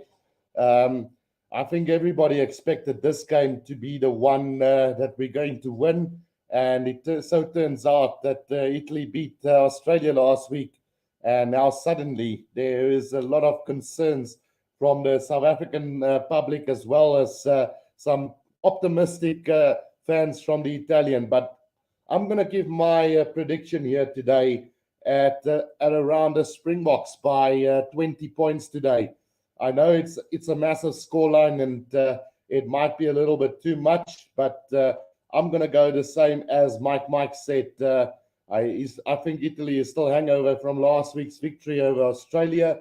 So the Bokke by 20 plus today. And hopefully it's going to be the case. Sabi says Italy by 50. And then Hendrik says, may the best team win. Good luck. So it is going to be a massive game. This one, for those of you who've just missed the team lineups again, we're going to go through the Italian side first. Angie Capuzzo, Pier Bruno, Jean Ignacio Brex, Luca Morisi, Monty Ioane, Tommaso Allen, and Stephen Farney. Then we've got Lorenzo Canoni, Michael Lamaro, Sebastian Negri, Federico Russo, Nicolai Canoni, Pedro Cettarelli, and Gianmarco Nicotera, as well as Danilo Vercesi. Then with the bench, Gianmarco Lucchesi, Ivan Niemeyer, Simone Ferrari, David Sisi, Manuel Zulani, Alexandro Garbisi, Eduardo Padavani, and Tommaso Menoncella. Then for the Springboks, we've got Willie Leroux, Cheslin Colby, Damien Dialendi, Andre Esterhuizen, Kurtley Arendse, Damian Willemse, and Faf de Klerk. Then in the forwards, we've got Jasper Wiese, Franco Mostert, Sia Kulisi, Marvin Worry, Salman Murat, Frans Malherbe, Bongi Bunambi, and Oxner Shear. And then on the bench, we've got Malcolm Mark, Steven Kitsop, Vincent Kok, Eben Etzebeth, Kwagga Smit, Evan Roos, Kobus Reinach, and Manny Lubbock to complete this Springbok side for us today. Johannes Spain says, may the ref win. We'll say Rassie, Boks by 25. Johan de Bruin says Springboks by 12. And then Hendrik says we must play good enough to beat the ref as well today. So give me your predictions in the comment section, guys. I'm going to go with Springboks by 20 plus today, give or take. I know it's massive, but it can be done. And I think we're overestimating this Italian side today. The Rugby Guru go with Springboks by 20 plus today. So let's see where it's going to go. Joshua Pennington says South Africa needs to win today. Let's go, South Africa. So we're almost done with the national anthems as well. Avril Fortuin says Springboks by 14 today. Let that predictions come in, guys. Jakel says Italy by 3. And so we do have some support for Italy as well today. So quickly going to go and have a look at the voting poll on my channel where you can also vote who's going to win this game. We've had 200 votes so far with the Springboks at 82%, Italy on 16%, and then a draw with 2%. So go and put down your prediction for this game. And don't be afraid to leave a comment on the channel as well. As always, a lot of nice chatting and good discussions going on the channel during the game as well. I will be concentrating on the commentary most of the time, so feel free to have a go at each other, Italy versus South Africa, but try and keep it as clean as possible, guys, as we don't want to get banned here today. John Santos says Boks by 30 points today. That is a big score as well. Then Roxanne says, let's go Springboks, let's go. Philip says Springboks by 9. And then Herman Potgieter says, we got the team and the talent.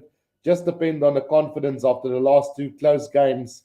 But I believe the Boks will take it today. And then Ina Skitter says, welcome, Guru. Welcome to you too, Ina. And really hope that you guys enjoy the commentary today.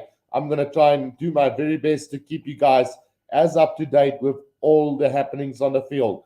Pichetti, Nicotera, and Cherarelli, then Canoni, Russo, Negri, Canoni, and Lamara in the front row for Italy. A very formidable pack of forwards with the backline Fani, Alan Morisi, Brex, Bruno Capuzzo, and Monty Ioane. Especially look out for Monty Ioane and Angie Capuzzo, while also having a look at the 10 with Tommaso Allen there in the place of Pablo Capisi, who is a big loss today for this Italian side. For the Springboks, we've got Oxnashire, Bongi Munambi, Frans Malherbe, Salman Murat, Marvin Uri, Sia Kulisi, Franco Mostert, and Jasper Wiese. And then the backline, de Klerk, Willems, Esterhuis, and Dialendi. And then Kitley Arends, Colby, and Willie Leroux at 15. So we're about to get this game underway. Michael Mackerel says we will run away with this one. Let's hope you are right. And the benches real quickly. Lucchesi, Nema, Ferrari, Sisi, Zulani, Garbisi, Padovani, Menancella, Mark Skitsel, Vincent Kok, Etzebeth, Kocha Smith, Evan Roos, Kobus Reinak, and Manny Libok for the Springboks. So, yeah, we're about to get this game underway. It does look like it's going to be the Springboks to get this game underway for us from right to left on the screen. Simon Barnes is hoping we haven't missed this Italian side or dismissed this Italian side. They are on a good win streak as well. So without further ado, let's get ready for this game, guys. And it is going to be Damian Willems to get this game underway from right to left. Matthew Carley is the referee for today's game.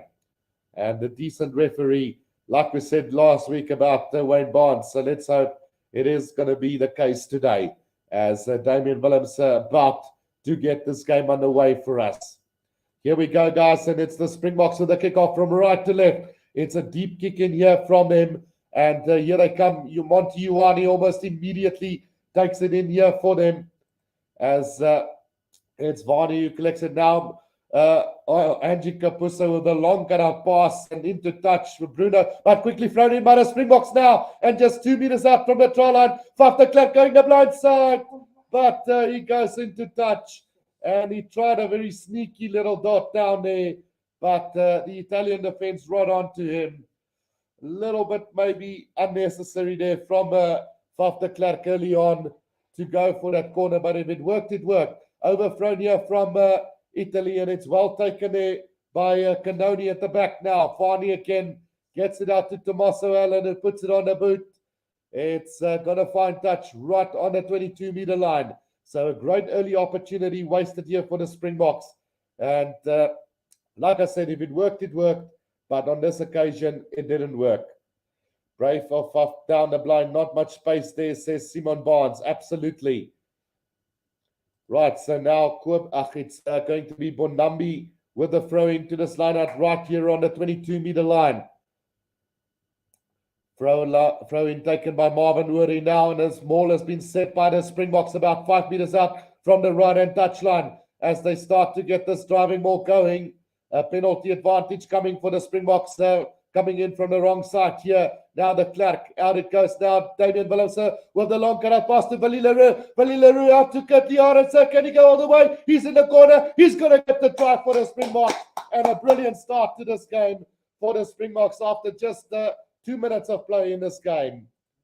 What a start here from the Springboks. And it's Kitley Arends over in the left-hand corner here for the Springboks. Brilliant start to this game. And Simon says, love it, our back three are going to have a hell of a game today. So 5 points to 0 here early on, and some great passing. First from Damian Willems and then from Willie Leroux to send Kitley Arends packing in the corner. Brilliant start to this game from the Springboks. 5 points to 0 after just 2.5 minutes of play.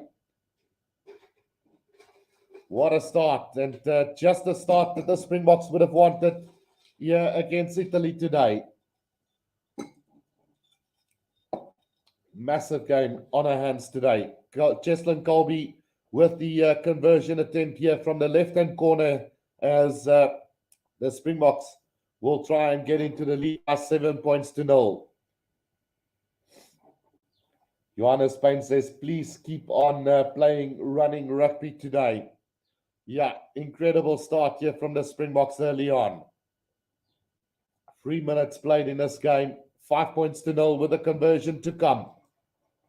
And a bunch of happy South African supporters there in the crowd as well.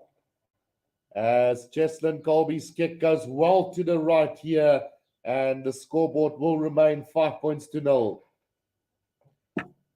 Sakabula says, come on, Chessie. And then Pittman says, Willie Leroux, he is the man. Simon Barnes says, interesting that Colby kicks over Willie. I'd have thought that he get the nod.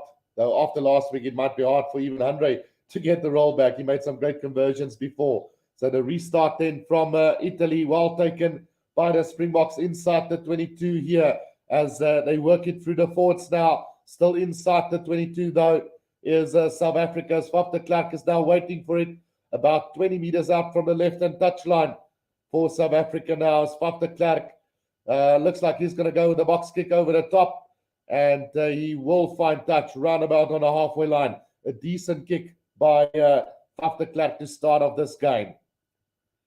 4 minutes gone in this one. 5 points to 0, the Springboks lead. It will be a line out, and it's going to be Nicotera to throw this one in for Italy. Here they come. The first line out has been overthrown and well taken by Salman Murat for South Africa on the halfway line.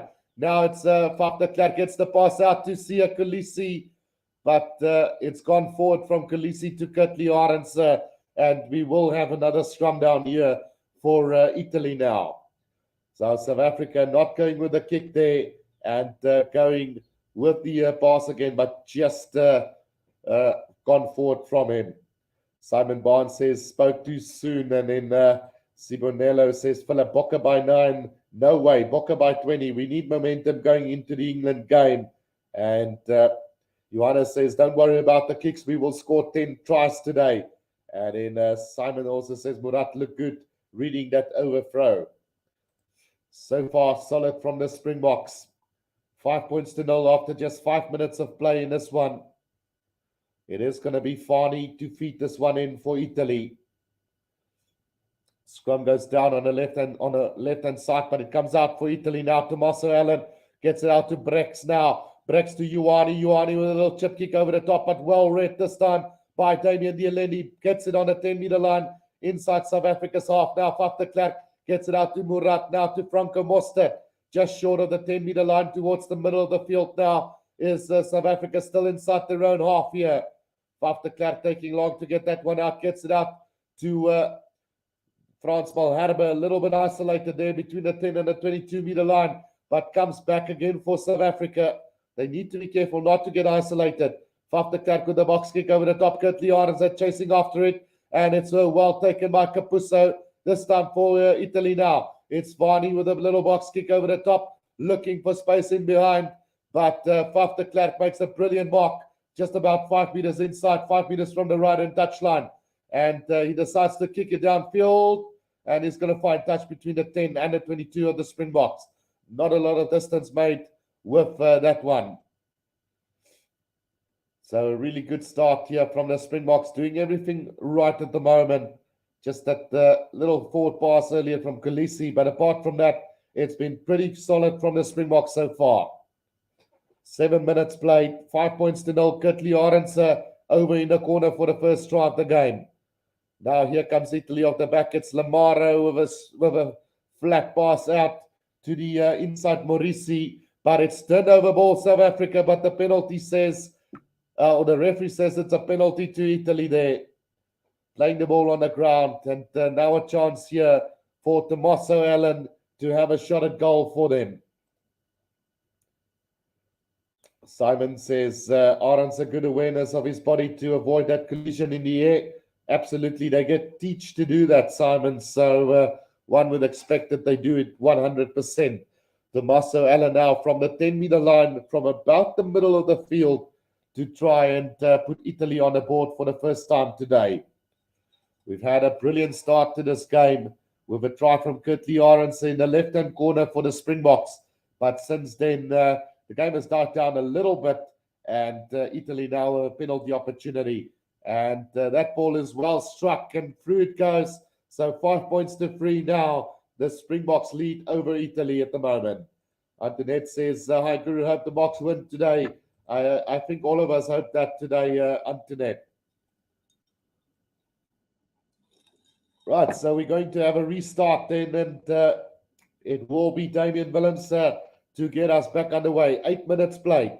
A deep kick in again to the right-hand side of the field. Well taken by Italy now, and Monty Ioane under a bit of pressure, trying to spin out of the tackle. Now gets it out to Lamaro, who sets it up. Canoni took it up. Now here they come. They're going to run this from their own 22, but it's going to be a penalty to South Africa, and a bit of obstruction, it looks like, from Italy. And that one right in front with a chance for the Boks maybe to get another 3 points onto the board right in the middle of the field. All right, so it was for crawling there by Canoni, the number 8 of Italy. So now, yeah, it is going to be Colby to have a shot at goal from right in front here. It is just inside the 22 in the middle of the field. So a chance now for the Springboks to increase their lead again to 8 points to 3. Just after Italy has gotten a kick over, it's now the Springboks again with an opportunity to have a shot at goal. Jesslyn Colby now from right in front with the opportunity to put South Africa into a 5-point lead again. His conversion kick from the left-hand corner, well right to the posts just a little bit earlier, but this one an easy one for him. Simon says easy one for Colby to pick some confidence up, hopefully, and that is true. Good opportunity to gain some confidence here. The kick, has he cooked this one? Now he's got it. So 8 points to 3 and nearly missing one right in front of the post there. Well, that's not what you want to see. But a great kicking display last week, but a little bit wobbly today already after 10 minutes of play in this game. 8 points to 3, South Africa lead Italy at the moment. A restart from Tommaso Allen now, as it's going to be caught by Marvin Uri, but they should have left that. It would have gone directly into touch. Now quickly taken by Italy. Here's a long chance now for Monty Ioane from right on the 22-meter line. 5 meters inside now as Vardy gets this one back for Italy. Now Tommaso Allen, flat pass. It goes out to the big prop forward there for Chetsi, taking it up just outside the 22. Penalty advantage now coming for Italy. Quick hands through. Here's a chance now. It's Capuzzo. It's going to be Capuzzo over for the try in the corner here for Italy. And sloppy play from South Africa as the fullback goes into the gap and gets the try. It's 8 points all here after 11 minutes of play. And don't give this little guy a chance. It's Angie Capuzzo over for the try in the corner for Italy. Beautiful hands from Italy. Quick ball into space, right into the gap. And nothing that Willems could do at the back there to stop Angie Capuzzo for the try. Great hands there. I think it was from Tommaso Allen. Yeah, Simon Barnes says those hands were slick, man. And then Pietman says, daai lyk baie beter, Guru. Jou gesig vertrek ook glad nie meer so erg nie. Laaste keer kon ek sien jy sukkel om my coke te sluk. Yeah, no, look, I almost choked on that one, on that last one now when Capuzzo went for the try. But it's 8 points to all. And Tommaso Allen now with the opportunity to put Italy into the lead for the first time in this game today. We might be in for a great game today. This is the kind of rugby that you want to see. I don't mind if Italy play well and they keep us grounded throughout this game. That conversion has gone over. So Italy now, for the first time in this game, leads the game after 12 and a half minutes of play. What a start here. It was Lamaro with the hands, not Tommaso Allen. So a brilliant little pass from Lamaro, the open side flanker to Angie Capuzzo to get over with some great pace. The restart then taken by South Africa and inside the 22 by Italy now as they work it through Maurici Got it out now, Tommaso Allen again. It's Lamaro now, sending it about 7 meters out from the try line in the middle of the field. Comes back for Angie Capuzzo now with a kick downfield. That one is going to find touch here between the 10 and the halfway line inside Italy's half. So just a little bit of a letdown here for the Springboks, just a little bit, as Billy LaRue did well there not to try and take that ball like Marvin Uri did with the previous kickoff, which led to the turnover or the quick throw in from Italy to get the try in the corner. 10 points to 8 it is at the moment. The throw in coming from Bonambi now to the back to Franco Mostert. Now after Clark gets it out. Willemse, flat pass on a loop around Kurtley Arendse, nearly into a half cat now. Gets the pass out to Sia Khaleesi, sets it up on a 10-meter line, about 5 meters out from the right-hand touchline of Italy. Again taken up by Franco Mostert now towards the middle of the field. Damian Willemse, Billy LaRue. Out it comes now wide to Dialendi. Dialendi goes with a little chip kick over the top, but well back for it is Angie Capuzzo, who puts it on the boot. And he will not find touch now. Billy LaRue. Back it comes now to Damian Willemse. Willemse is going to run us up to the 10-meter line. Gets it out to Andre Esterhuizen. Esterhuizen up to the 22-meter line. He goes. Difficult to bring down. Right on the left-hand corner now. Marvin Uri. Marvin Uri puts his head down on the 22-meter line. Now off the clear. Damian Willemse again. Flat pass this time to Jasper Wiese. 5 meters outside of the 22 now. The pass out to Oxnashire, losing a bit of ground now. Willemse again throws a little dummy, tries to go himself. Just short of the 22 is the Springboks now. As Faf de Klerk now gets the pass out to Dialendi again, who tries to kick the ball away. Now into the hands of Italy. 5 meters out from the 22. A silly kick from Dialendi there. As Italy now sets this up, just up over their own 22-meter line. Farney now waiting for it. And looks to clear this ball now for Italy. Goes with the box kick over the top. The chase now coming from Bruno. But well taken by Billy LaRue. Gets the flat pass out to Willemse now. Willemse up to the 10-meter line. Towards the middle of the field now. Billy LaRue gets the pass out to Dialendi. Dialendi, a poor pass to Sia Khaleesi on the halfway line. Brought down just inside the half of Italy now. Faf de Klerk going with the box kick over the top. Kurtley Arendse, Cheslin Colby chasing. But Angie Capuzzo well back for that one. And sends it back with interest into touch. Roundabout on the 10-meter line of the Springboks. Silly, ridiculous, useless kicking there from Dialendi, as well as from the last kick there from, who did take that kick? Yeah, first Willemse, 2 poor kicks from him. And then that last kick as well, not really making anything. Byron Knight asking is, why is Dialendi kicking? Ask that question, a really good question to ask. Herman asked, what do I think of Rassie being banned? I think it's the right call, Herman, unfortunately. You need to know what to say on social media. A penalty to South Africa from the line-out interference, and a chance now to clear this ball down.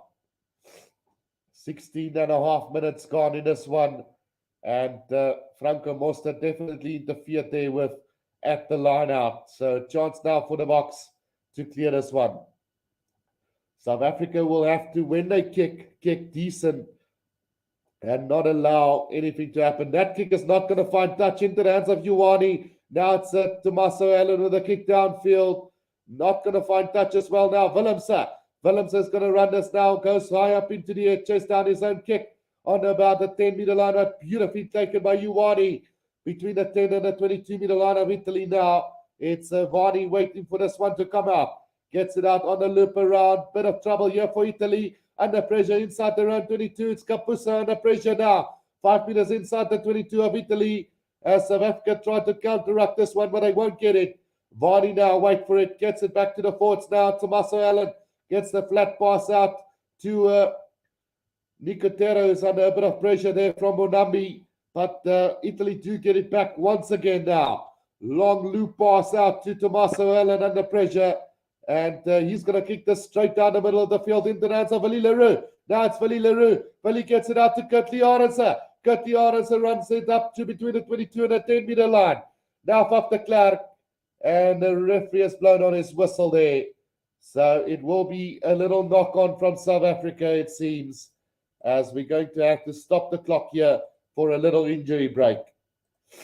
Well, it's been ruthless so far. A lot of action in this game already. En Herman says, "Ai nee man, onnodige skoppe op die oomblik wat weggeskop word." En then Mike says, "We really need a good kicking fly off." Nice Bokko ball in hand, says Herman, and Manet says tough. Rudo says go Bokkie, and then they must let Mornay Steyn play. He can kick good, says Ruan. Pietman says, Theo Guru, high speed commentary. Well done, you legend. Thanks, Pietman. And then Simon says, looks like the Boks are trying a few things this week against Italy. Haven't seen a set piece sending a winger in like that since JP. Seems to be wanting to try a few things with ball in hand. So just a little injury break at the moment. We're waiting for the game to resume. It's 10 points to 8, and it's Italy leading this game at the moment. Do apologize. It looks like it's a little bit of summer cold coming in my side. So I do apologize for a bit of sniffing of the nose, but I don't think that's the worst thing that can happen today. I think Italy beating the Boks will be worse than that. Mornay Versaghi soos Bokke speel geen beker volgende jaar. Right, so time is back on the clock then, and it will be a scrum down to Italy between the 10 and the 22 of Italy now. Stuart Wason says, stop kicking the ball away. Free kick from that scrum to Italy now, and a chance for them to clear this ball downfield here. Facchetti getting the accolades there from his teammates as Tommaso Allen will now kick this downfield for Italy. Straight down the middle and into the hands of Cheslin Colby, just inside the 22 now. Willie LaRue is going to kick this downfield. Oh, I think he was outside his 22. No, says the touch judge. He finds touch between the 10 and the halfway line of Italy. So a decent kick there from Willie LaRue, as we almost had about 20 minutes of play in this one, and Italy are leading by 10 points to 8. One try from Angie Capuzzo and one from Kurtley Arendse so far, as Nico Terra now throws this one in for Italy. Line up beautifully taken by Russo, and here they come now with a kick down, a little chip kick over the top. It's well read by Cheslin Colby, gets out of the first tackle, but brought down on a 10-meter line inside South Africa's half, and it's going to be a penalty against the Boks there for holding on. And this is a very kickable one for Tommaso Allen again. So a chance now for Italy to take the lead. It was Brex who missed the first tackle, but quickly up over that one was Sebastian Negri to win that ball on the ground for them. So a penalty on the 10-meter line, right about in the middle of the field here for Italy, and Tommaso Allen with the opportunity to extend the lead for them. Jacobus van Staden says dit wil voorkom dat Pasta ons voorland gaan wees vandag.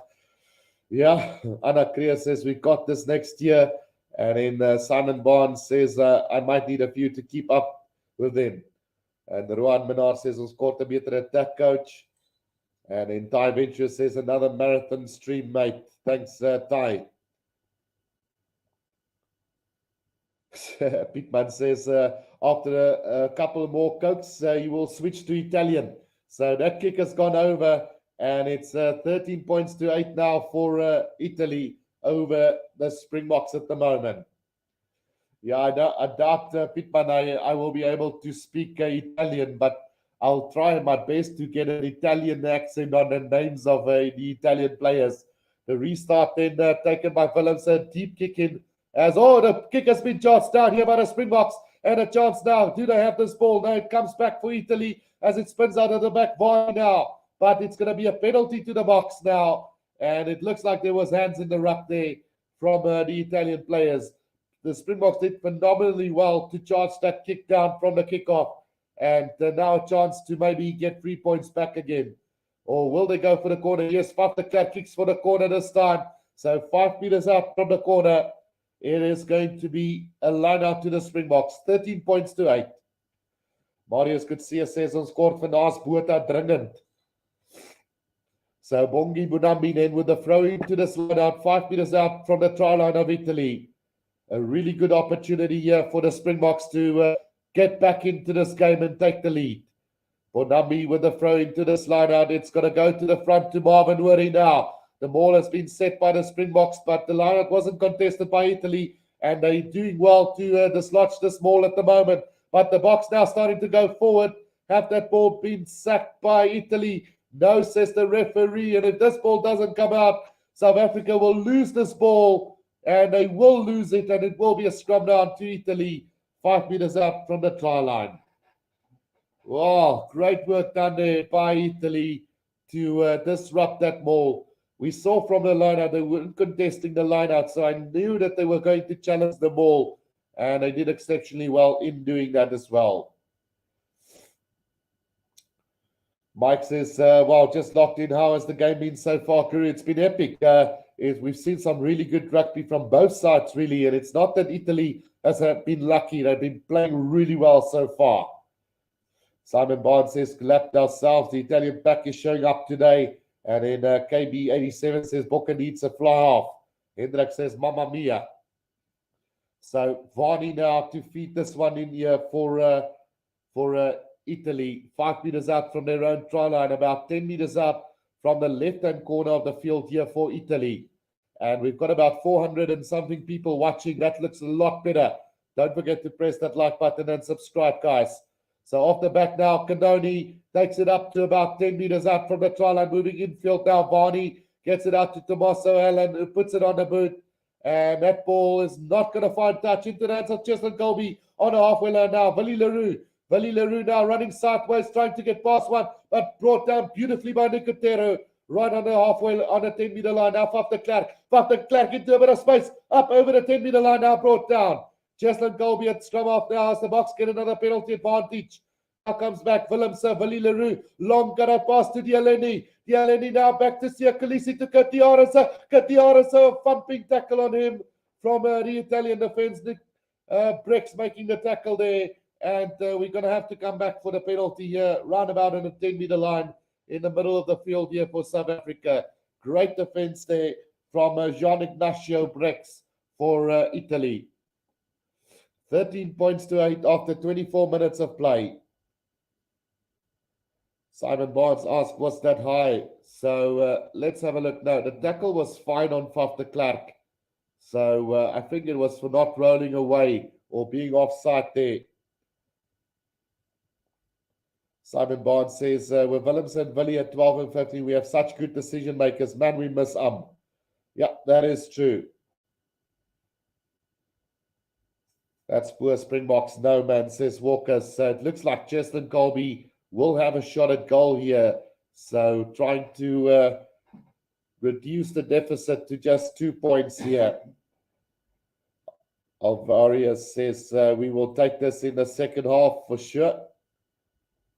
So Cheslin Colby then with the penalty kick coming up.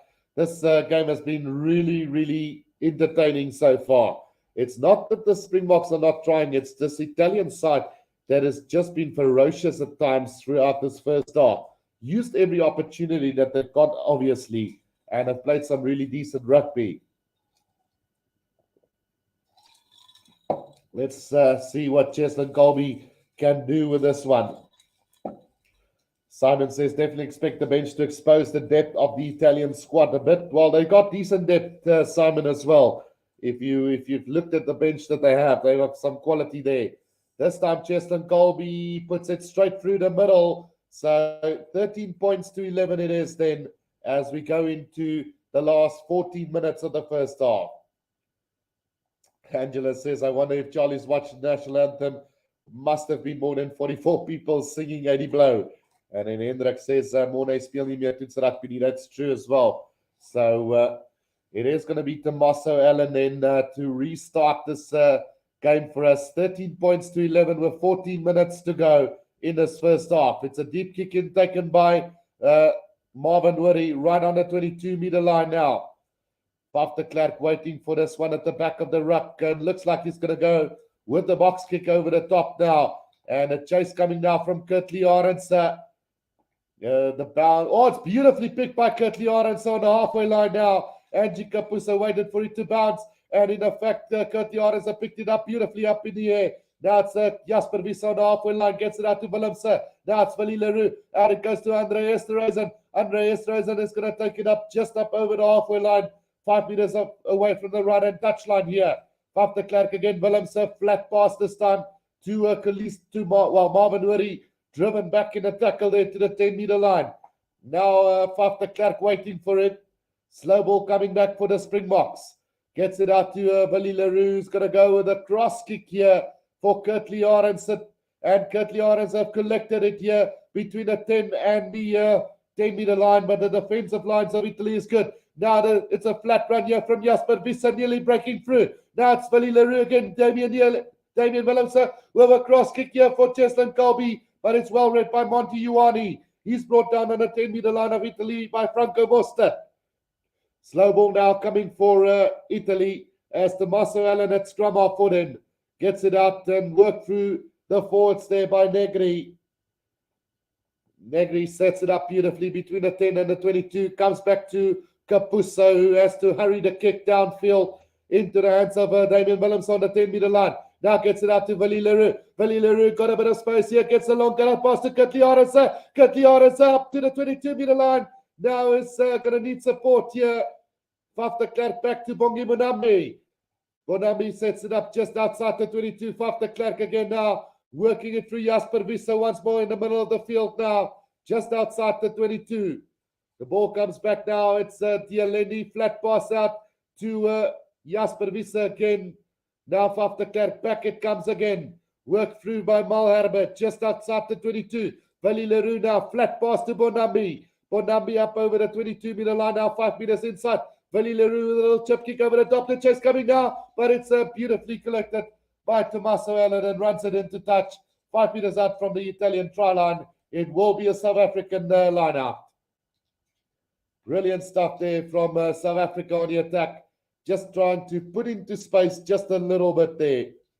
Simon Barnes says, every time I see Arends in space, I get excited. The guy's acceleration is dangerous. Right, so Bongi now with an opportunity with 11 minutes to play in this first half. Can we see something special from the Springboks? Line up beautifully taken by Franco Mosta, and here comes the driving ball from the box now. This looks better from the Springboks. Can they get this ball going? Cut off the back. It's Malherbe just a meter short of the try line.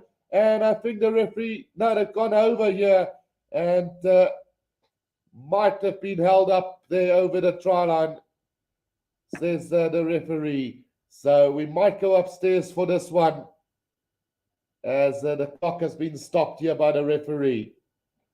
So let's see if they're going to go upstairs to have a look at this one. Ruan says Bokke besig om hulle sag te maak vir die tweede helfte. So the referee not happy with the way the South African players are speaking to him and just having a word with Kolisi there. So they are going to go upstairs to have a look here to see whether a try has been scored. Alvario says Italy is definitely better than previous years. Manchester is Blue says, why do you like kicking in unnecessary situations? That one worked pretty well for South Africa though. So let's go and have a look if Bongi Bonambi has gotten the try here for South Africa or not.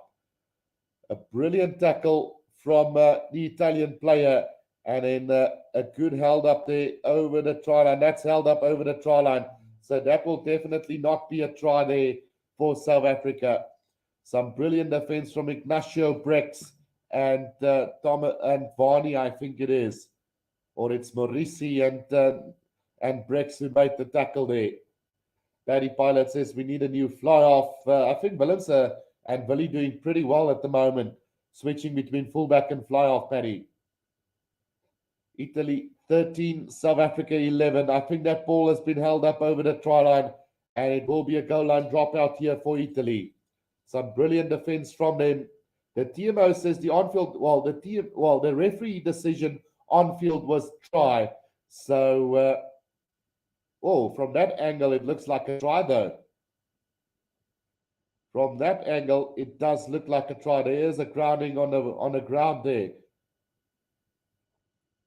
So will we? He placed it down. So that is similar to what happened last week against France. Will the referee this time allow the try or not?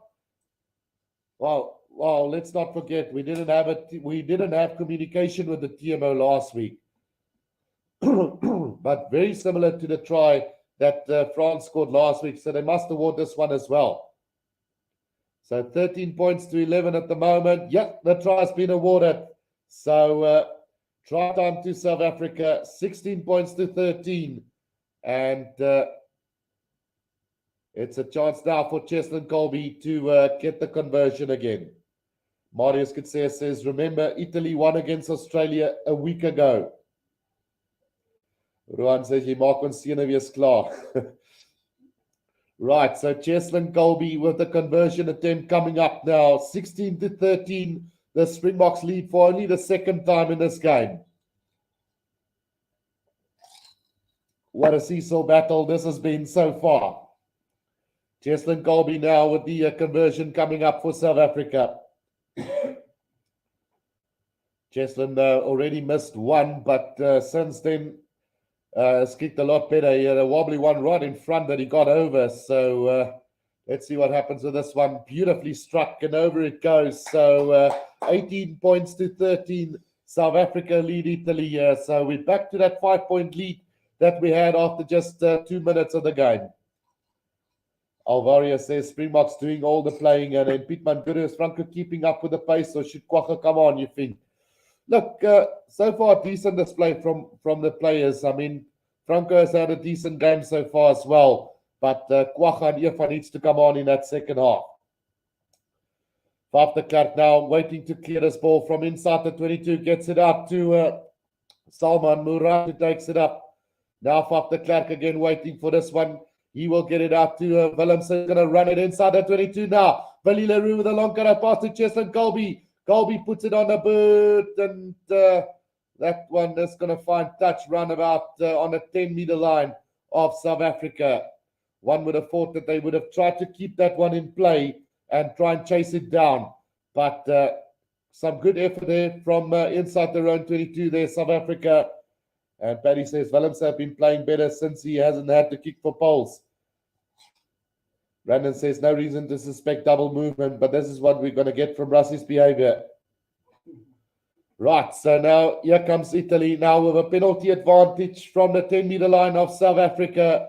It's also looks like offside from South Africa there from the line out. So 18-13 with 8 minutes to play in this. I forgot to put the clock back on. So let's just put the clock back on. We are on 32 minutes now. So 8 minutes to play in this first half here. As Italy now going for the corner here. About 5 meters out from the Springboks try line. This is trouble for South Africa. Chris Bierman says it's a try. Running in our 22. Why do I love to see it? Ours Esterhuizen been playing Ask Jordan, so we haven't seen too much of Andre Esterhuizen just yet on the attack. He's had one or two attacks, made good yardage, and then defensively trying to keep up. Here comes Nicotera now off the back here for Italy, and it's a chance now for Italy just before half-time. 5 meters out from the try line, now 3 meters out from the try line, as Varney gets it out to Negri. Negri sets it up 5 meters out. Now it's Russo. Russo spins out of one. Still about 5 meters out, right in the middle of the field now. It's Nicotero again. Nicotero now, Varney. Back it comes to the prop forward who makes a couple of meters there. It was Nicola Canoni who took that one up. Now it's Maurici who takes it up. Still 5 meters out from the try line. Penalty advantage coming. And the referee blows on his whistle almost immediately there. So 5 meters out from the try line, another penalty to Italy. And about 5 meters out, whoa, is there a yellow card? No, it's just a penalty. It looked like for a second there he was pulling out a yellow card there for Kurt de Arendse, but it's just a penalty. So now it's Italy again on the attack here, as they will be looking to try and get over the try line here. It's Nicotera with the throw into this line out. Well taken by Russo. The referee has blown on his whistle here. Let's see. They're going to have this line out again. 18 points to 13 at the moment. Can we see another try come from Italy? It's taken by Russo, and here comes the driving maul now from Italy. Can Italy now do this? Spinning off the back, well defended by South Africa, and this ball's not going to come out for Italy, surely not, as the referee blows on his whistle. Scrum down to South Africa, and now it's a chance for South Africa to get out of their own 22. Brilliant defense, like Italy did earlier on. They stopped them from the driving maul, and well done there by South Africa. 18 to 13 here is the scoreboard at the moment. We are going to have a little injury break here, so to Bongi Bunambi. So just a moment to see what's going to happen with that. Can we see South Africa clear this ball now?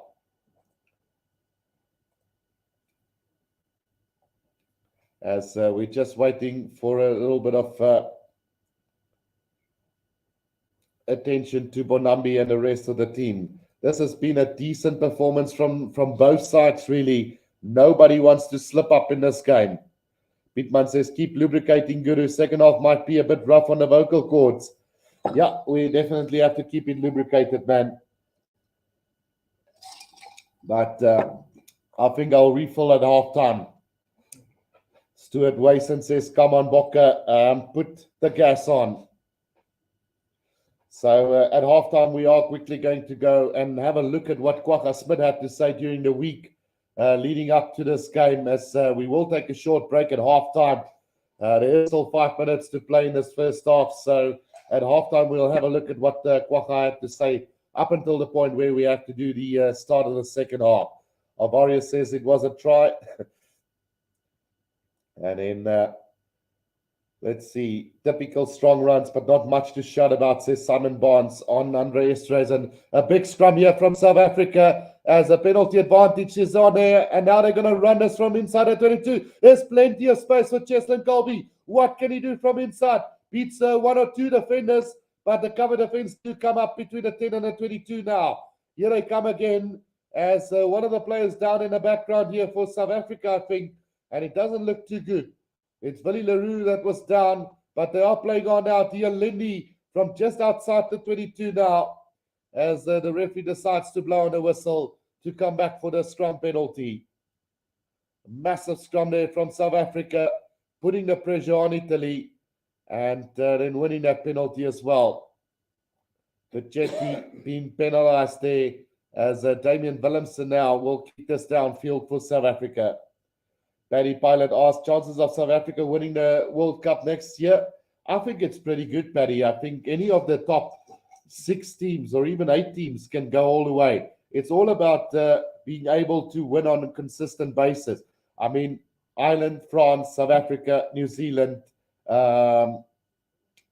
Argentina have the capability of winning maybe 1 or 2 games in a row, not winning a World Cup. Scotland have the ability to win 2 big games. A lot of teams have the opportunity to do it.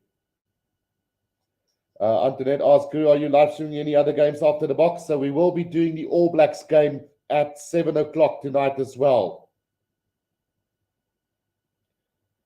Desan Visser says we will win the Rugby World Cup next year. So let's have a look here as Bongi Benambi throws this one in for South Africa from round about the 10-meter line. Inside our own half, Salman Murat now. Just forming the maul here for South Africa, trying to control it at the back now. Bonambi spins out of the back, gets it out to Andre Esterhuizen between the 10 and the halfway line inside South Africa's half. Oxnashire with another drive penalty advantage coming for South Africa once again here. Now Damian Willemse out, it goes to Andre Esterhuizen again, not held in the tackle, but the referee's going to call them back. And let's see if Van der Klerk is going to go quickly here. I would say no. Kick for the corner and set up the line out again. Alvario says nothing wrong with kicking. Can't fault Colby on missing kick from a tight angle. The kick was a difficult one. I was referring to the one right in front where he nearly missed it. So a chance now for South Africa to clear this ball again. And where will I find touch? This time it will be, it's not a big kick. Roundabout on the 10-meter line of Italy. So 26-41 carries for South Africa, 12-6 gain line, and 300 meters made to the 118 of Italy. I think we've got this one as far as the contest has gone so far. Bonambi now with a throw into this line out and stolen by Russo as it's Bruno who collects it now for Italy. They're going to try and run this from their own 22, but under pressure on the 22-meter line. It is waiting for the ball. It's been stolen by Jasper Wiese now, and here's a chance for the Boks now. Sia Khaleesi in possession, gets it out to Faf de Klerk, now back to Oxnashire. Oxnashire sets it up round about 5 meters out from the 22-meter line. Faf de Klerk again now, back to Frans Malherbe. He's going to need support though now, and quickly up over that is Italy, and they win a penalty on the ground. I saw it coming from a mile. Franco Mostert just too slow to get to the supporting breakdown, and it might be a good thing to maybe bring on Kwagga Smith for that second half. Karel Gericke says Paddy Pilot, SA will win the next World Cup. Losing games in such small margins against top teams can only do them good.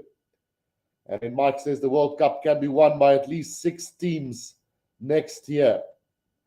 And then Alvario says the Allende shouldn't be kicking though.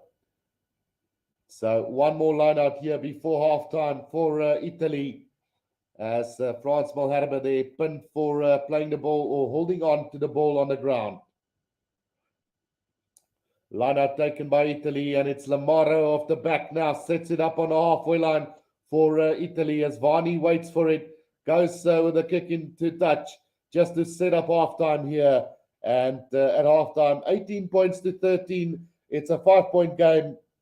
A brilliant try there by Kurtley Arends in the second minute, basically leaving the scoreboard at what it was when after just 2 minutes of play. 18 to 13 at halftime, and what a game this has been so far. I'm going to upload for you guys the video of Kwagga Smith as we wait for the second half to start. So I'm going to take a quick break, but while we do that, do enjoy this video clip from Kwagga Smith during the week leading up to this game. Baie dankie Zina, goeiemôre Kwagga. Waar kan ek gou vinnig vra? Ek kyk na julle sogenaamde bomsquad, julle plaasvervangers byvoorbeeld. Jy het redelike een van die meer ervare ouens op die bank. In die verlede sou ons as Afrikaners wat weet as die Springbokke teen Italië sou gespeel het, sou ons gedink sou 'n walk in 'n park is. Is dit nog deesdae die geval teen Italië dat spanne kan net opdag en verwag om 5 punte te kom kry teen 'n Italiaanse span? Hallo Percy. Nee, ek dink definitief dit is een van ons fokuspunte, want ek dink baie spanne onderskat hulle en dan word hulle geskok as hulle hier aankom en daai eerste afskop gebeur en hulle besef nie eintlik waartoe hulle instap nie. Ek dink vir ons dit is definitief 'n fokus dat ons seker maak ons voorberei vir hierdie wedstryd, want dis 'n span wat baie confidence het op die oomblik en 'n paar goeie wenne hierdie jaar al klaar ingewerk het. So hulle gaan definitief uitkom en definitief is dit ons een van die spanne wat hulle wil wen. So ons gaan seker maak dat ons reg is en laat ons performance net so goed as moontlik kan doen. Ross? Thanks, Ina. How's it, Kwagga? You've sort of been the ultimate book bomb squad member this season. You know, you all 9 of your games before France were played off the bench, and then you finally got a first start against the French. How did you enjoy getting your first start? And do you sort of have a preference of would you enjoy a few more starts, or do you quite enjoy your cameo role off the bench every game? And are you hoping to bring another big one against Italy? Yeah, definitely. I think this year I've been more part of the bomb squad, where last year I was probably more part of the playing squad when Peter Steph was injured. For me, it's definitely to use the opportunity that I get if it's off the bench or if I'm starting. It was good to start last weekend, I must say. I liked it and I would have loved to play 80 minutes every game. I think that's every player that want to do that. But there's a certain role that needs to be fulfilled in the Springbok team, and it's all about the team, not about the individual. So for me, whatever opportunity I get, if it's off the bench, I'll try and make the most of it and make sure that I bring that energy. Carl? Thanks, Ina. Kwagga, there's a lot being said about the young guys, the pack that's busy chasing you older guys, especially the loose forwards. How do you see their challenge and what do you do to keep ahead of them? Yeah, definitely. I think South Africa has got a very rich culture in, especially loose forwards. There's a lot of good players that comes through. For me, especially, it's just to keep doing what I do and try grow as a player. I must say it's always good competition. It's never bad competition. I like it. It's good. It makes the older guys work harder and the younger guys to realize it's not that easy to get into the team. So it's good for us all to have that positive companionship between us. I think everyone is a good player is getting his opportunity this weekend. It's never easy, especially a game like this. So I think we try to simplify things for everyone. So it makes it easier for him and he can be on top of his game this weekend. Ashfaq? Hi Kwagga, Kwagga het nou beginspan gespeel een van die bank af. Wat sal jy sê, wat is die regte tyd om 'n plaasvervanger op te bring, soos julle nou sê die bomb squad of moet jy maar net kyk hoe die game gaan en dan ouens opbring? Ja, ek dink definitief die coaches het ook 'n beter view daarvan boaf om te sien waartoe die game gaan en hulle kan rewind en goed so. Ek dink dit is 'n besluit vir hulle wat hulle moet neem op die gevoel van die wedstryd, wat se kant dit vloei of hulle voel die energie vlakke dalk bietjie gedaal dat daar dalk nuwe ouens moet opkom om dit weer op te lig of as hulle voel jy's dit gaan goed, dis nie nou nodig nie om dan baie bietjie terug te hou en bietjie te wag voor hulle die plaasvervangers opsit. Let's take a last question from home from Justin. Thank you, Sina. Hi, Kwagga. Just in terms of the Italians and their victory over Australia this weekend, how much are you guys reading into that, and does it cause a little bit of panic in your team in order to make extra sure that you guys have their number come this weekend? Yeah, I think it doesn't cause panic, but I think it causes awareness to be ready for this weekend, to know that it's not a team to take up lightly. They played well against Wales also in the Six Nations, and last weekend against Australia, they put up a really good performance. I think Australia were lucky to score that last try to actually come back into the game. So it's definitely for us just a wake-up call to know that, listen, it's not going to be an easy game and we've got to be on top of our game to win them here in Italy. How do you adapt from the pressure cold where things seem to happen at once? For far more laid back environment, yes, it's practices that we are a very competitive side, but in Chile was not a small town, a very historic town with a decent rugby culture, the smaller stadium. How do you make that shift from that intensity to this intensity? Yeah, definitely. I think the first two test matches were against the number 1 and 2. So obviously you're up there and you want to compete against them and win them to be on the world ranking stop. But I think Italy is a team where you can easily fall into that trap if you're not ready for them, and they'll shock you the first contact probably. So for us, it was definitely to grow as a team, and I think we used the previous 2 games to get better and to make sure that we grow, because next year is the vital year that we want to win the world. Changes that you identified in Italy from the last time you played them at the World Cup. They were a different side. They seemed not to be keen on taking on the box. But when you looked at the past 3 games, it's been their physicality that's been quite a standard. Yes, definitely. I think they got a few young players also in after the World Cup that's really brought in some energy. I think the competition that they play in locally also is really good for the URC. They get exposure against all the good teams.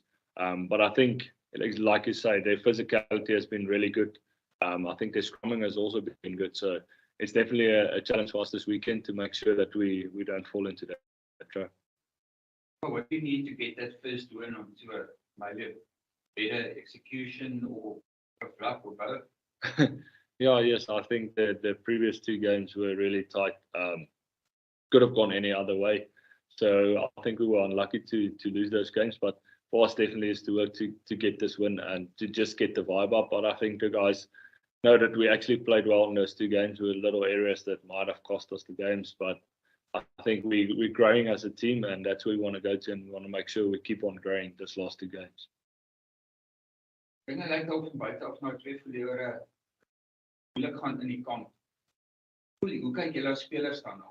Ja, ek dink die 2 verlore was baie naby. Ek dink dit kan enige kant toe gegaan het, maar vir ons is dit definitief om te verbeter en seker te maak dat ons as 'n span groei, want ons werk na 'n eindpunt toe wat volgende jaar in die World Cup is. So vir ons is om elke wedstryd beter te word, en mens wil wen graag elke wedstryd, maar soms gaan dit nie na jou kant toe nie, maar ek dink definitief die naweek, die energie is goed in die span en ons sien regtig uit om lekker saam mekaar te speel en die wen in te kry. Further elaborate the luck factor has been big. What does it say about the narrow margins that one needs to deal with high level test rugby, especially when you need into a World Cup here? Yeah, definitely. I think there's a lot of games that we lose by 1 or 2 points. Even last year, if you take some of those games that we lost, it was by small margins.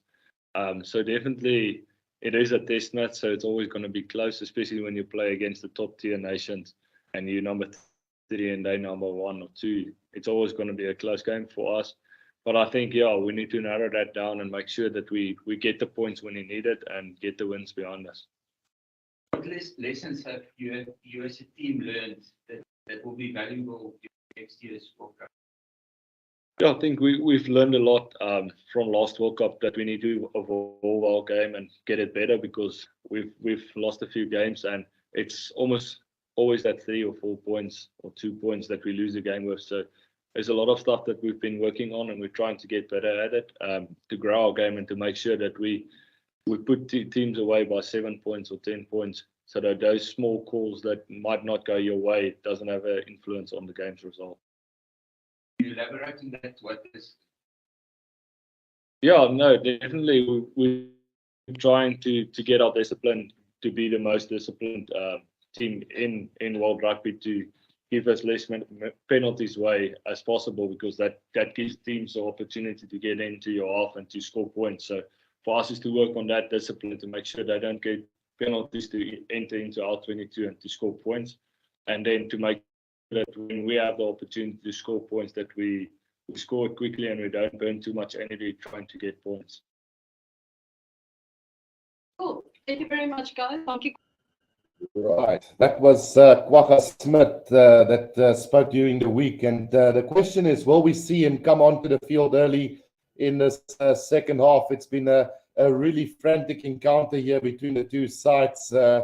It's definitely been very tight, and the Springboks playing some decent running rugby again against this Italian outfit, but Italia not standing back at any stage of this game. They want to win this game as much as the Springboks do.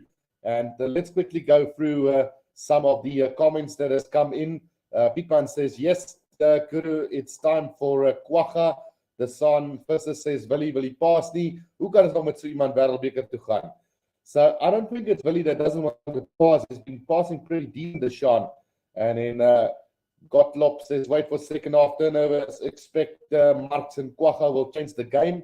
And then Jock asking, how has Esterhuizen been playing? He's been playing a decent game. Hasn't had a lot of ball carriers like you would want to, but he's taken up South Africa over the advantage line on numerous occasions already. And then Walker says, I don't understand how you can play a slow player like Mostert. And then Pipan says, rather Kwagga or Evan for this one. It was always going to be a high-paced game. And then Rohan says, Mostert ongelooflike work rate on some hero. So that is he's a decent player, but we're going to need somebody at the breakdown real quickly. And I think Kwagga and Evan will provide us that in the second half for sure, along with Malcolm Marks and the rest of the replacements. En Arrow says, dankie vir die kleurvolle uitsending, Guru.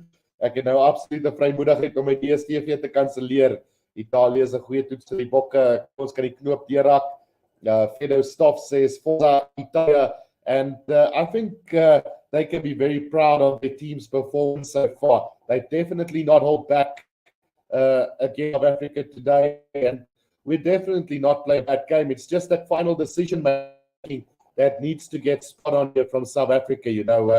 They're making silly decisions at vital times, like kicking the ball away, which we saw Dialendi do, and a little bit less kicking and more running at the order of the day, I think, for this Springboks side.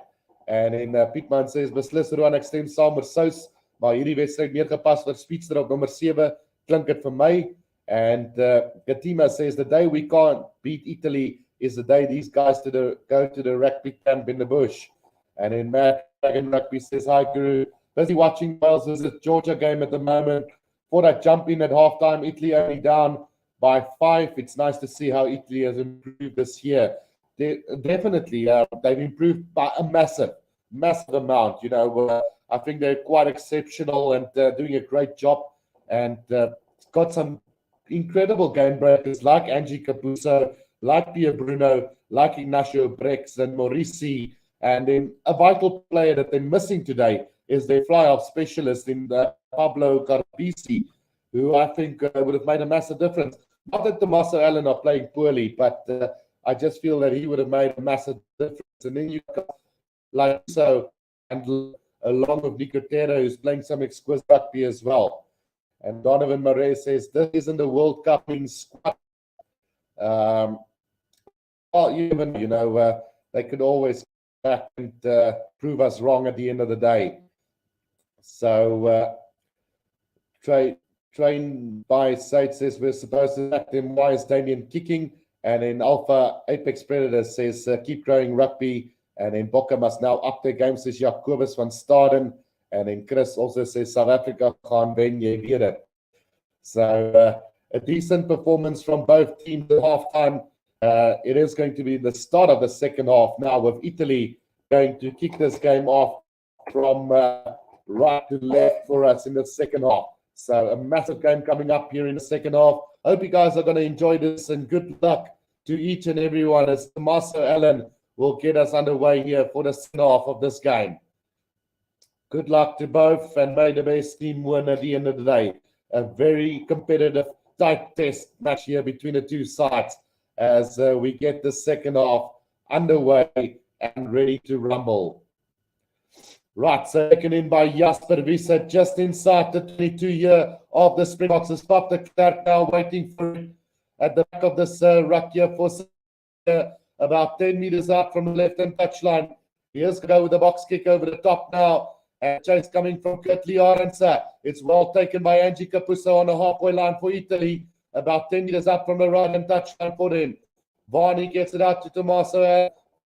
Back to Lamara, who sets it up between the 10 and the halfway line. Varney again goes to the kick over the top. So into the hands of Damian Willemse inside the 22, who's going to kick it downfield and going to find a decent touch finder right on the 10-meter line of Italy. So replacements on the field for Italy as Gianmarco Lucchesi and Simone Ferrari has come on for Italy in the front row early on in the second half. But the line now to Italy on the 10-meter line inside their own half. We've had about a minute of the second half. 18 points to 13 at the moment. As Jesse with the throw in finds Russo. Now Lamaro, Lucchesi of the back, Tommaso Williams. Back it comes to Brex now. It's Angie Capuso cutting back on the inside. Well defended by South Africa. Just up over the 10-meter line. Now Marcel Allen again. White they go, Maurici, there's space here on the outside for Italy as they make their way up to the half, to the 10-meter line. Great defense from South Africa again. Now Varney gets it out to Chessie. They've lost a bit of ground here is Italy between the 10 and the 22-meter line inside their own half. As it's Tommaso Allen who's going to take this downfield, not going to find touch. In the hands of Kurtley Arendse on the 10-meter line. What can he do with this one? He's going to run it straight at them. Up now to Italy, holding on the ground there. And again, Mostert and Murat not quick enough there at the breakdown. And it's going to be a penalty to Italy right on the halfway in the middle of the field. Antoinette Rader says, groot dankie vir die uitsending. It's my pleasure, Antoinette. And then Jacques says, would have played Andre at inside and Williams 13. Would have been good to see how they played together. Absolutely. Dion Kuchlenberg says, watch the Springboks in the second half. Danny Adams says, Italy looking good. Better doing it. Not really, Danny. I love them playing good rugby. Right, so the kick from Italy now going to find run about 10 meters out from the try line. Now makes his way onto the field here for South Africa. Yebanetsabet now on for South Africa. As Elizabeth now waiting for this to make his way onto the field as Muratas left the field. It might be mine, Alpha. Not the best internet connection this side. Right, it's Lucchesi then to throw this one in for Italy now as they go to the back this time, and South Africa have stolen this line out now. Here's a chance as Dialendi is going to run this from the 22-meter line. Cheslin Colby now with a kick downfield. Space in behind as Angie Capuso goes back for it. He's going to run this up to the 10-meter line, and here comes Italy now. Italy on the charts. They've got a penalty advantage offside from South Africa as Varney now waits for it. The referee blows on his whistle, and he's going to come all the way back to, I think, from where the kick was taken by Cheslin Colby now. And that is around about 52 and the meter line inside South Africa's territory. So now the chance for the Italians. Will they kick at goal here? It looks like Tommaso Allen will have a shot at goal here for Italy to reduce that deficit to just 2 points here. 2 points could be the difference here between the two sides going into the 4th minute of this half. So have to pull up their socks yet again. Says, I think there's a delay on the internet. Luckily, we get to listen to the game. I'm not even bothered the F1 qualifications now. Boer says, Arma. So, thanks again for all support here. And do remember to subscribe to the channel and do press the like button to support. It has gone over 18 points to 16, and trouble now for South Africa again after about 5 minutes of play in the second half. Jorina says, yes, vlot en vinnig. Goed om na jou te luister. Dankie, good. Thanks, Jorina. Right, start then from Willem's high kick into the air, and the chase coming from Colby. He's taken it beautifully. It's struck out. Absolutely amazing try from Colby.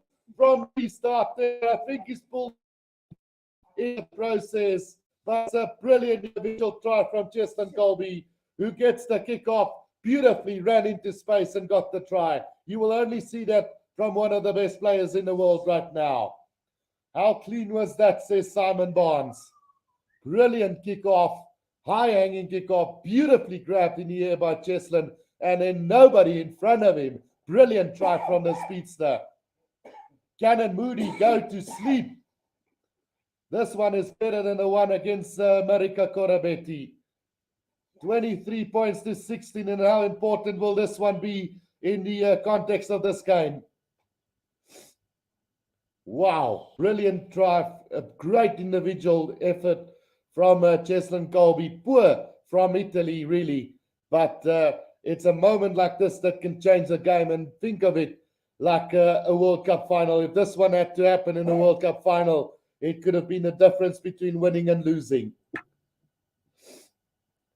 Wow, 23-16 with a conversion to come then for Faf de Klerk, who's going to take this kick for South Africa.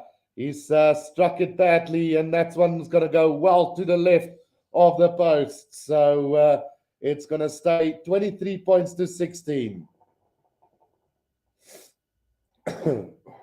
Let's go, says Ashvia. So 23-16, South Africa now lead, and Colby looks like he will be leaving the field. So with only two backline players on the bench, Kobus Reinhardt and Libok, I'm expecting maybe Kobus Reinhardt to move to the wing here. So the restart then from Italy.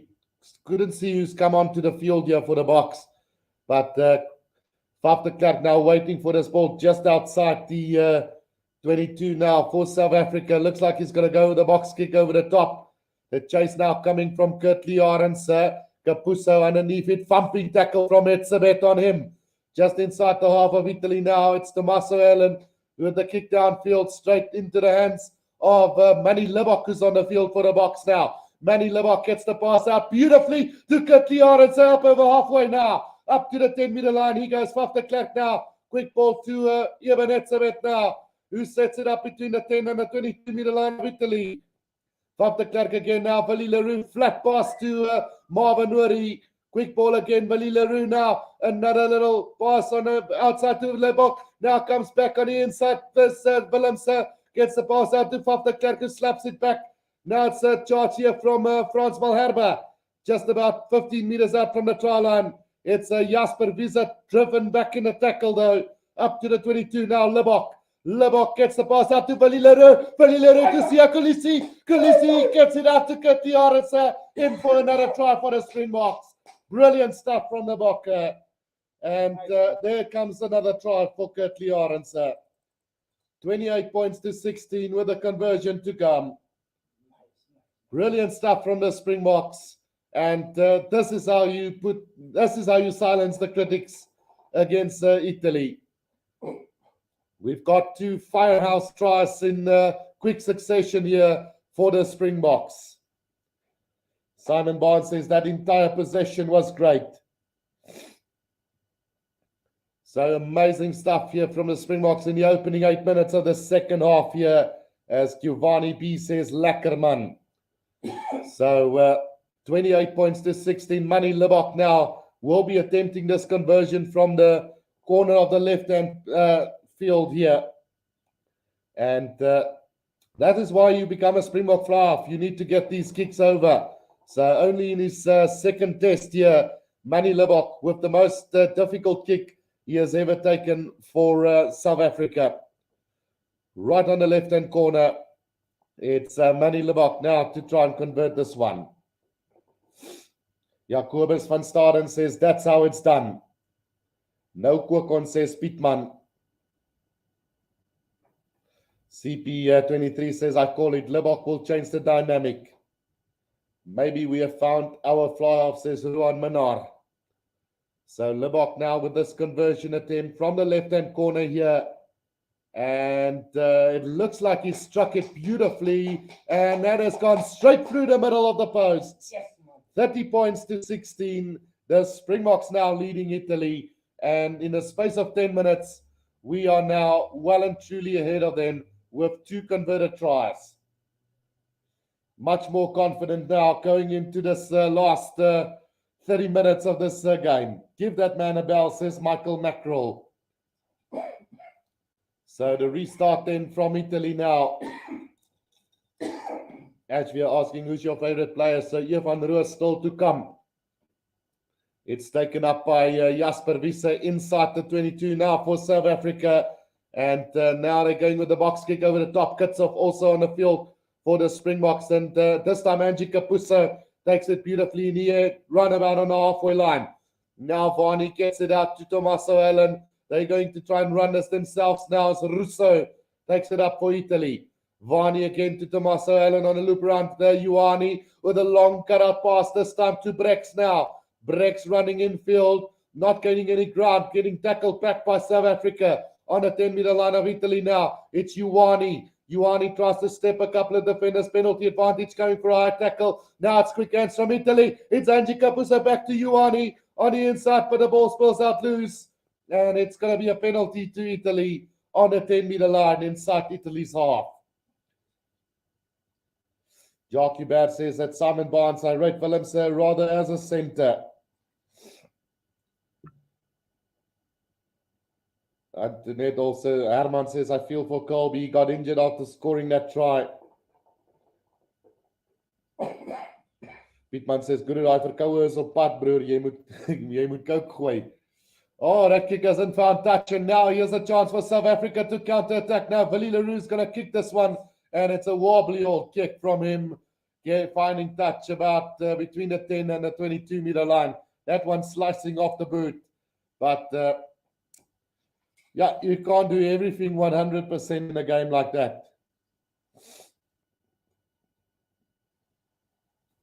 Right, so now it's going to be a throw in here for Lucchesi between the 10 and the 22-meter line of South Africa. The throw in, oh, it's been knocked on by Italy now, and it's Kitshoff who's got this one. Scrum advantage for South Africa now as Vincent Kok takes it up. They need to seriously bring on Van Roos as well now. It's Faf de Klerk with the box kick. Well, he's not going to get the box kick now. Lebok gets it out to Valileru to Dialeni. Dialeni's going to run this. Dialeni cuts back on the inside to Kurtley Arends up to the halfway line. But it's going to be a penalty to South Africa. Playing the ball on the ground is Italy. And another chance now for the Boks to kick this downfield.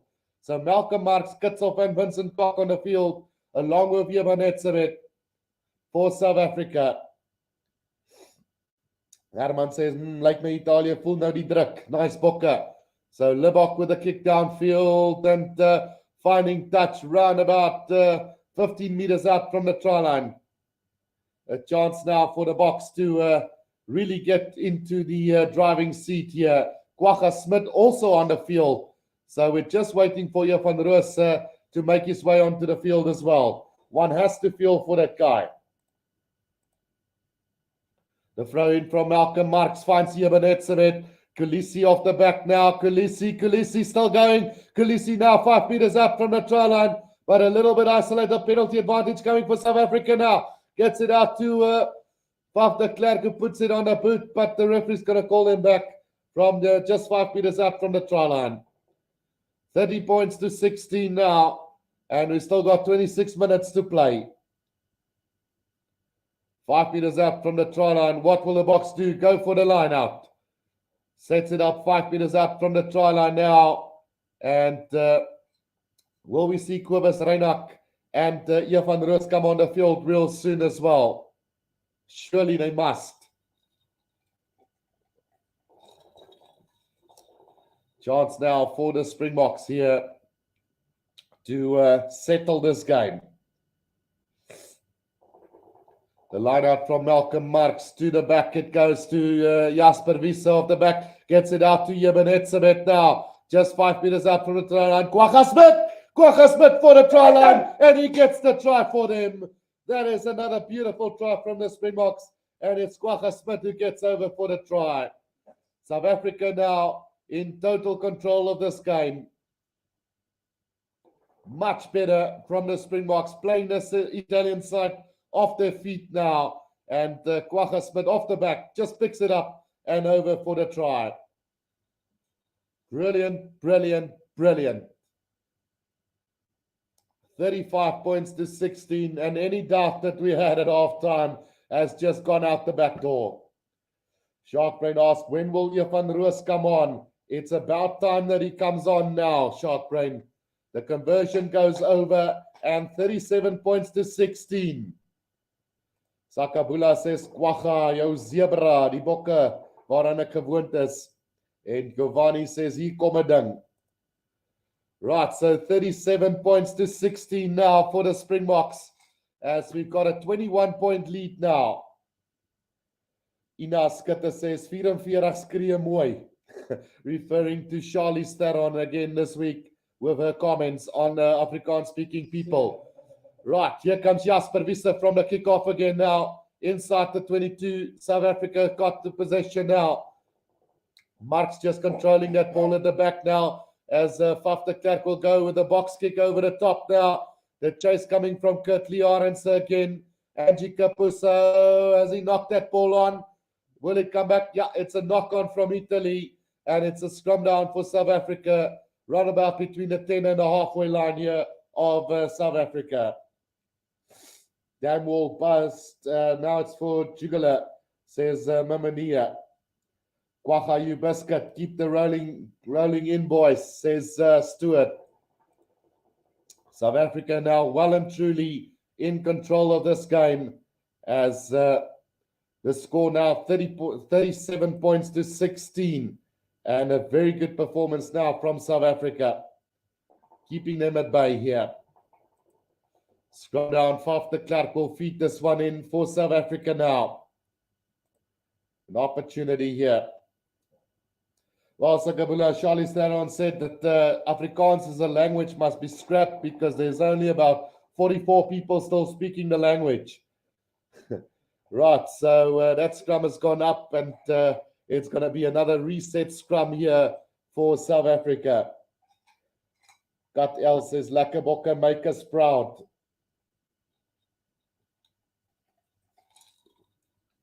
Right, 37-16, 22 minutes to go in this game. And one can't help but feel that this game is probably over now. So as I can see Garbisi going to make his way onto the field. It's not Pablo Garbisi, but Alessandro Garbisi, the replacement scrum half here for them. Sakabula says, yeah, like 44 people are still watching her movies. So scrum down now for South Africa, and here they come with another massive scrum penalty advantage. Off the Clark off the back now, gets it out to Andreas Reis and Manny Lebok. Manny Lebok to Katliaris, Katliaris to Valilere, Valilere to the Willems on the inside, cuts back on the inside now, needs to get the pass out. It's a brilliant little pass now. Valilere, oh, it's another beautiful pass here from Manny Lebok. Gets the pass out to Yabanetsabet, the backflip pass, beautiful stuff. Now Lebok again. It's Andre Esterhuizen with a long cut pass this time to Kwagga Smith now. Kwagga Smith gets the pass back on the inside. Picked up by Jasper Wies, well, Malcolm Marx. Just on the 22-meter line now. Here they come again. Little pop pass to Vincent Koch now. 5 meters inside the 22. It might be forward. Yes, Simon. Right, so South Africa's still coming. They probably will go for a replay on that one.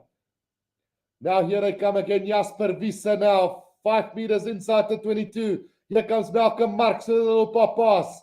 Pop the Clark again, Manny Lebok now. Lebok to Valilere, long cut pass to Sia Khaleesi. Khaleesi out to Willemse. Willemse now 5 meters out. Oh, there's a little knock on from Kurtley Arends. So it will be a scrum now to Italy, 5 meters out from their own try line. In fact, it is going to be a line out to Italy this time. Walker says someone is out sitting with Guru enjoying the game. I can hear it. Yeah, absolutely. It's always good to see the Springboks perform well. Well, Simon Barnes says, wow, hectic scrambling. Love that we managed to keep it at long despite it all. Watching the game from the Seychelles says Reese Venter. Thank you from Gert and Reese. No problem, guys. Appreciate the support as well. Lucchesi now with a throw into this line out. To the back they go. It's Russo now to Lamaro. Good defense here as Italy now about 10 meters out from their own try line here. Johan Roos also on the field for the Springboks now. And it will be a line out to South Africa on the 22-meter line. Alan Khan says, sounds like great running rugby. Absolutely. 20 minutes to play. Johan Roos now onto the field for the Springboks. A great opportunity now for him as well. Herman asks, is Peter Steph the Tway? Peter Steph the Tway is, well, he's having a 2-match ban at the moment, Herman, so he's not been considered for the game. Now Malcolm Marx here. Let me know where you guys are watching it from. Chris says he's watching from Swakopmund in Namibia. Where are the rest of you guys watching it from? Malcolm Marx with the throw-in. Finds Kwagga Smith at the back now. Khaleesi. Flat pass here to Andreas Reis, and he's going to need support though now. It is Willemse at scrum half. Gets it out to Johan Roos.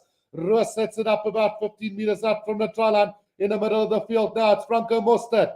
Mostert sets it up now towards about 15 meters from the left-hand touchline. Malcolm Marx again. Now 10 meters out is the Springboks as they work it again. Now it's Kwagga Smith now. Will he get the support needed here? Penalty advantage for South Africa again. 7 meters out from the try line here for South Africa. And the referee's got to blow on his whistle. Leidenberg says Lytham Kwagga. And in Montreal in Canada, St. Martin on a super yacht listening while working. Table view. It's all coming in. Zambia, Dublin and Ireland. The Bokke in Uniondale. Oudtshoorn as well. from Italy. Proud South African watching from Italy, says Hildegard. Gordons Bay, Western Cape. We've got people from all around watching at the moment. Armin says ek hoor uit Duitsland in Foster Square, HB, Centurion, and then listening from the Netherlands. Malcolm marks to the throw and finds Franco Mostert now. 5 meters out from the try line. South Africa starts with the driving maul now. Can they get this driving maul going? 5 meters out from the left-hand touchline. Faf de Klerk is waiting for this one. Now they brought in the forwards as well. Oh, the backline as well. Here they come. Now just a meter out from the try line. Can they get over the try line? Yes, they can. It's touchdown South Africa. And it's Malcolm Marks over for the try here. 42 points, 260 now with a conversion to come. Andre Marne says, watching from Basra in Iraq and in Peru and Texas, Bloemfontein, Durban North, Bisha in Saudi Arabia, and from Kimberley and Cape Town and Denver, Colorado. A lot of support from all over the world, guys, and I'd really appreciate all the supports. Don't forget to press that like button and subscribe to the channel as well. 1,180 people watching at the moment. Alan says from Veldrift. Andries Meiber says, yes, ek luister saam. Eskom het my krag afgesit. Go Bokke. So Manny Livak then with the conversion attempt. And then Bonnie says from Boksburg. Vanaand vanaf die baai says epic sounds. And then also Addo Eastern Cape, Meyerton, Burgers Hill in the UK. So again, from all over at the moment. Peter says, watching from Lesotho. Thanks for the great commentary. Maddie Libok now from about 5 meters out from the left-hand touchline, looking to convert this one. Refill. Right, Manny Libok. With the conversion, this time he's going to pull it to the left, unfortunately. And the scoreboard now, 42 points to 16. Rian Slabbert says Northclip in Johannesburg. Armando says Lekker Bokke van Klerksdorp. Millen Simons from Uppington. And Mark Quetti says listening from Florida. Peter Maritzburg as well. The restart then taken. Whoa, bit of a miscommunication there from the Springboks. And it is collected in the end by Dialendi just up over the 22 now. Faf de Klerk back on a loop around now. Gets the long cut of pass out to Kurtley Arendse, who puts it on the boot now. The chase coming. Is there enough chasers? Angie Capuso now. Back it comes on the inside. This Ioane takes it up to the 10-meter line in the middle of the field here for Italy. It's Garbisi now on a loop around again. Bit of space opening up for Italy now. It's a beautiful breakout here from Moroni. Morisi, who takes it up now to just short of the 22. Another pick up and go from Bruno. Good defense from South Africa. Up to the 22 they go. Now working the blind side. Garbisi. Garbisi just inside the 22 now. 5 meters out from the 22. Penalty advantage to Italy. Tommaso Ella now on a loop around. Here they come again, flat pass to Russo. Going a little bit backwards are Italy at the moment. And just a little cross kick then from Ioane chasing after it. The bounce of the ball is going for Ioane. Just 10 meters out from the try line. It's Canoni back on the inside for Italy. And just a meter short of the try line is Italy now as they make their way over for the try. It is going to be a try to, let's just see who gets a try.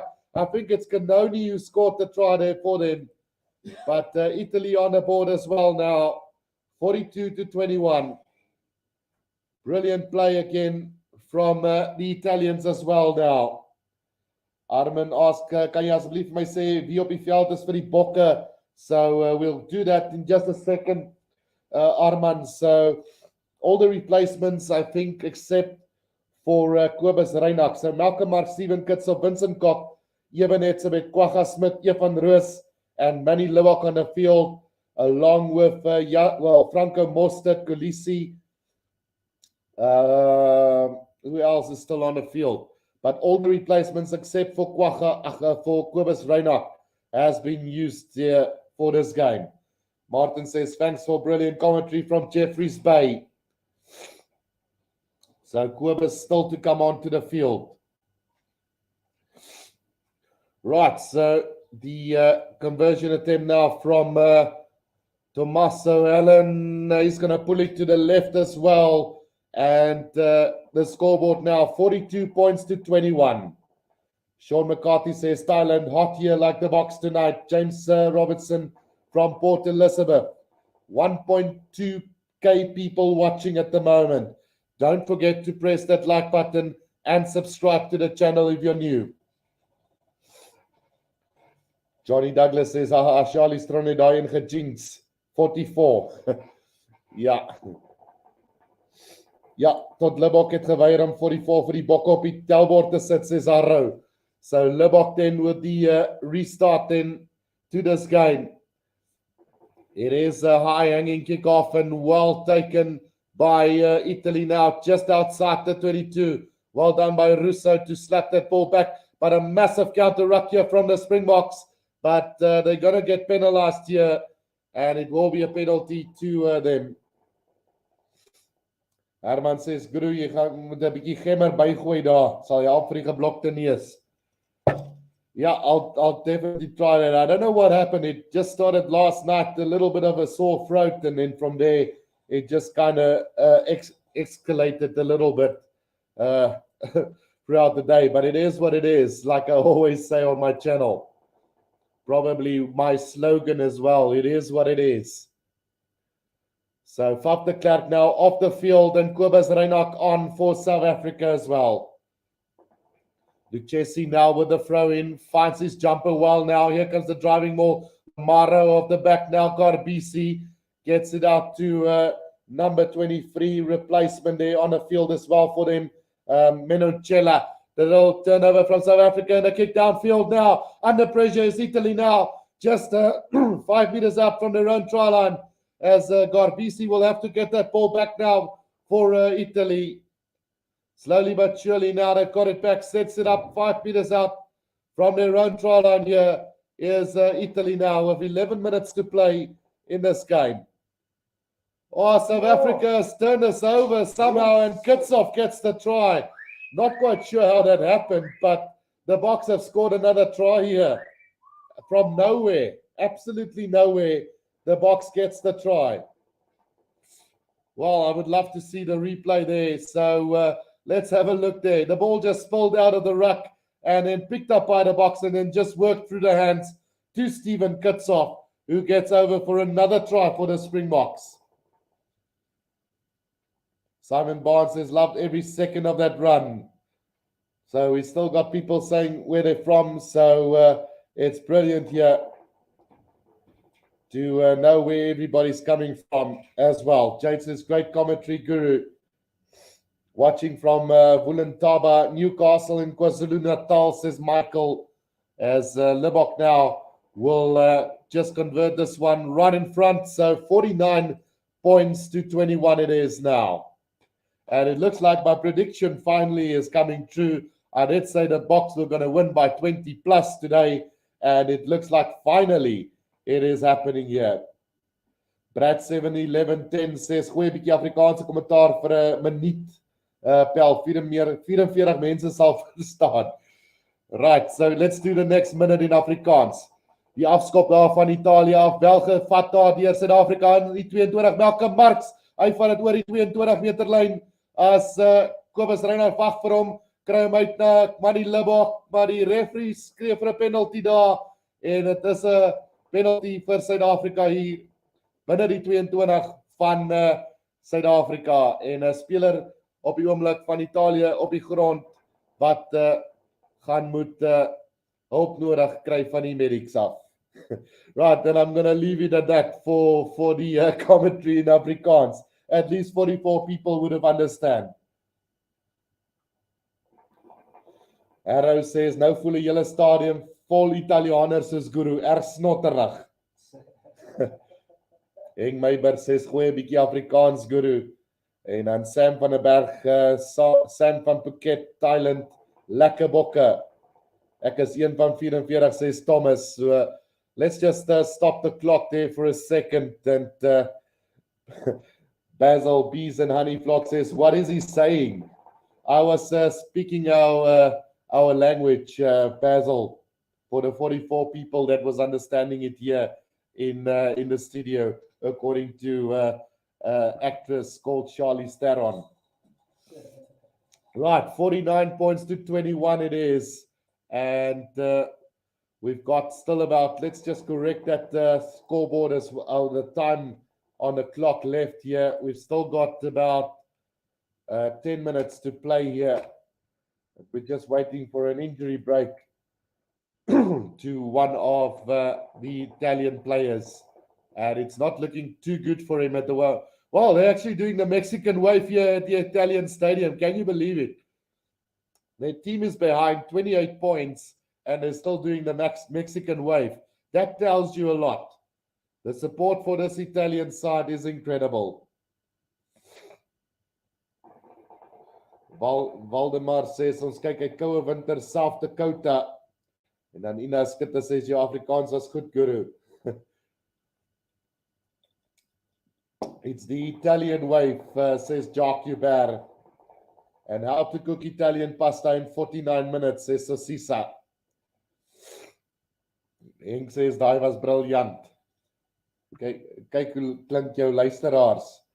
Bokke maak 60, ek like jou kommentaar, says Mickey van Niekerk. Is daar net een span, says Ben Meyer. Right, so 1,382 people. Ek dare julle, al die Afrikaans sprekende mense, druk daai like knoppie en subscribe na die channel. Kom ons kyk of daar meer as 44 Afrikaans sprekende mense in die chat is vandag en druk daai subscribe knoppie. Right, to our English viewers, I just dared all the Afrikaans speaking South Africans to press the like button and subscribe, but feel free to go ahead and do it yourself as well in support of the channel. Gerard Pinaar says we are still the world champions en then one of the Engels mense wat verstaan die taal en then Kat El says bokke is eisters en Jacques Hubert says eet hulle pasta in die stands. Italianers het geesman sê Pieter.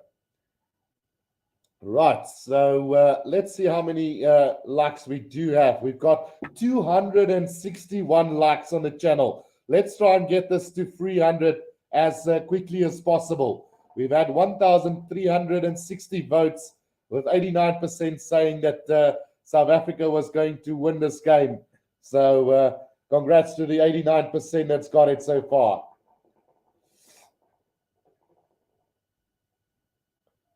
A dingetjie wat dobbel na dobbel op 'n dobbel, says the one South African or Afrikaans speaking there. Nie al 44 is hier op nie, want daar is van ons op die veld wat speel. Always great commentary, Guru, pragtig, says Alan Patterson. So we're still waiting for this game to resume here as we still got that player to leave the field here for them. Nog so enetjie, one more for the boys. Guru, dankie vir die kommentaar. Ek en my twee seuns 10 en 12 geniet jou baie, says Anton Meiberg. Thanks guys, really appreciate all the support. En kom ons sê Denis vir die Afrikaans sprekendes. Dankie vir al die ondersteuning mense as we are still waiting for this injury for the Italians. And you can see even the referee clapping his hands in support of the player there. So great sportsmanship here from both sides as I'm not quite sure who's leaving the field. Let's just see if we can see the numbers. So it's Maurici, the inside center, that got a bad knock there. So yeah, it's not nice watching that, but it's part of the game, unfortunately. And yeah, we'll see what we can do. Hein says, man wat die DStv kan bekostig nie is die my redding. Dankie. No problem, Hein, and really appreciate all the support coming from you guys. Peter says, dankie Guru, ek geniet jou kommentaar. Then Robin Shabbat says, Charlie's less. Eerste keer op die channel, absolute love it, says Newton Ace. Rugerber says the Caribbean. Terry Patton says, dankie Guru. Nico Gou says, een bestuur en die ander een crew, maar ons luister en geniet die stream op pad terug basis toe en Richard Baie, ons is op die N2 tolpad net buitekant in Bangeni. Keith says great commentary during load shedding here in Monte Vista, Slaapstad. Right, 49-21, and we should get back to the game now, guys. It is going to be a scrum down to Italy, just outside the 22 of South Africa. So let's get this game back underway. Marcel de Toy says, my ears get up your chat. Brilliant. Thanks, Marcel. Right, don't forget to subscribe, guys. Right, time is back on the clock here, and it's an Italian scrum just outside. Well, it's a Springbok scrum just outside the 22. Sorry. Kobus Reinach to feed it in the middle of the field now as it's controlled now. Manny Lebok gets the pass out to Andre Estrella, who puts it on the boot. Now the kick downfield. Kurtley Arends are chasing up after this. It's Angie Kapuso who knocks the ball on, and it's Kolisi with a pass to Esterhuizen, but he knocks it on. So we will come back to the initial knock on from Angie Kapuso, who had a good first half, but then just disappeared along the way.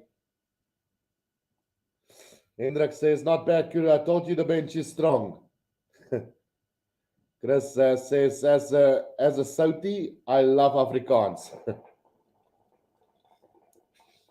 Right, so scrum down to the Springboks now. Right on the 22, about 5 meters out from the left-hand touchline. Simon Barnes says, OMG, Arends a pace. I thought he was going to get there for the kick recovery. John Doe, I know where you're going. It's Angie Kapuso. Right, Kobus Reinach with the feet to the scrum. I know exactly where you're going with this one, John Doe. Right, so penalty advantage to South Africa from that scrum. Kobus Reinach gets it out to Andre Esterhuizen, and oh, it's a brilliant pass. And into space goes Palilero. The pass out to Willems, who gets over for another try for the Boks. And they make it look so easy. Can't the Springboks play like this every week? Simon Barnes says Italian prop been holding on the ground all half. David says ek ry lang afstand trokke sal definitief weer na jou luister. Wel gedaan, Sissie Bokke. Thanks, David. What a play from the Springboks. And what I have to ask, if that pass from Willie wasn't forward to Willems, then surely the last pass last week was also not forward. 54-21 it is with the conversion to come. We've got 7 minutes to play. Yeah, Mr. D says we are winning because it's a better ref. Yeah, we would play like this if all games ref properly, says Keith 1. So that's probably the truth as well, as Manny Lebok now will try and convert this one for South Africa. Amazing. 366 likes on the channel. Let's try and get it to 400, guys. And don't forget to press the like button as well. And also subscribe to the channel. Just remember, it's Italy. Well, Italy beat Australia last week, and they kept us for that first half as well. So let's see with this conversion from about 5 meters out from the right-hand touchline. It's going to go to the... Whoa, it's gone over. It's a good kick here from Manny Lebok. It looked like it was missed there for a second, but Manny Lebok has kicked this one over again. And 56 points to 21. And a massive scoreline here for South Africa today. Michael says, no, Rassie, so ref is fine with the game. And a knock on there from the kickoff by South Africa now. Garpisi gets it out just outside the 22 for Italy. We still need to keep going as the Springbok side. Put them to the ground. That is what we need to do here. Garbisi at the back now. Tommaso Williams. Was there a slap down from one of the Springbok players? Referee is playing advantage at the moment. Garbisi waiting for it. Gets it out now to Tommaso Allen. Lucchesi driven back in a tackle by Kitshoff to around about the 10-meter line. Still they come now. Tommaso Allen with a little dab through, but into touch. And the referee's going to call them back for that penalty offside from South Africa. Anders de Penaar says, Afrikaans bokke, hou so aan. Keith Minter says, thank you so much for the commentary. You are a lifesaver. Outage here. 1,600 people watching. Press that subscribe button and like this video. Giovanni B say, ek het mos gesê hier kom 'n ding. Right, the kick to the corner now for Italy. 5 meters out from the try line. Will we see Italy get another try? Kurtley Arendse is the man of the match for today's game. He's run this Italian side to pieces at times throughout this game, but I would say all of the Springboks deserves to be man of the match today, especially the second half performance. So a little knock on from South Africa from that line out, and it's an Italian advantage now. Guy Kane says Georgia is putting Wales on the floor. What's the score, just out of interest? Right, here comes Scarpisi off the back now. Russo again trying to just settle things down for Italy now. Penalty advantage this time. Italy trying valiantly, but the referee will have to blow on his whistle as the ball has been ripped there by the box. So penalty 5 meters out from the try line. And with 3.5 minutes to go.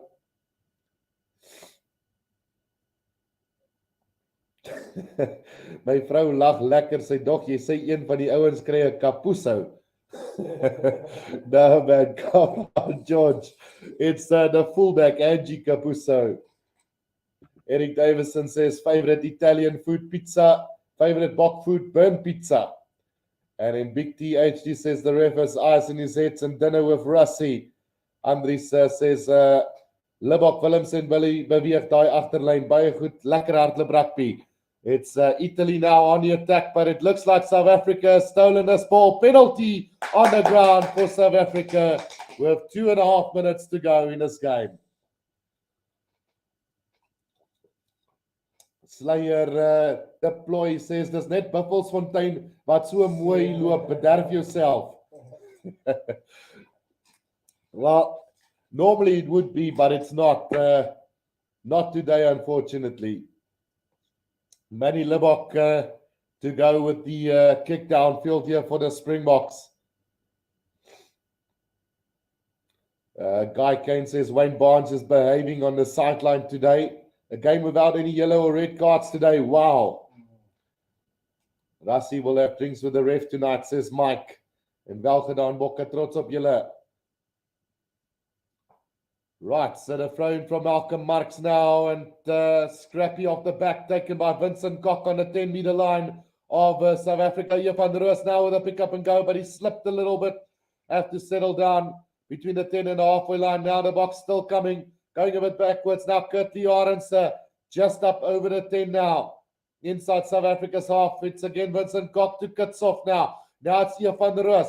Roos takes it up to just short of the halfway line in the middle of the field. Willie Leroux to Dialendi. He's on the back foot this time round. But a good leg drive from him puts him back on the front foot now. Willie Murray Libok, long cut pass.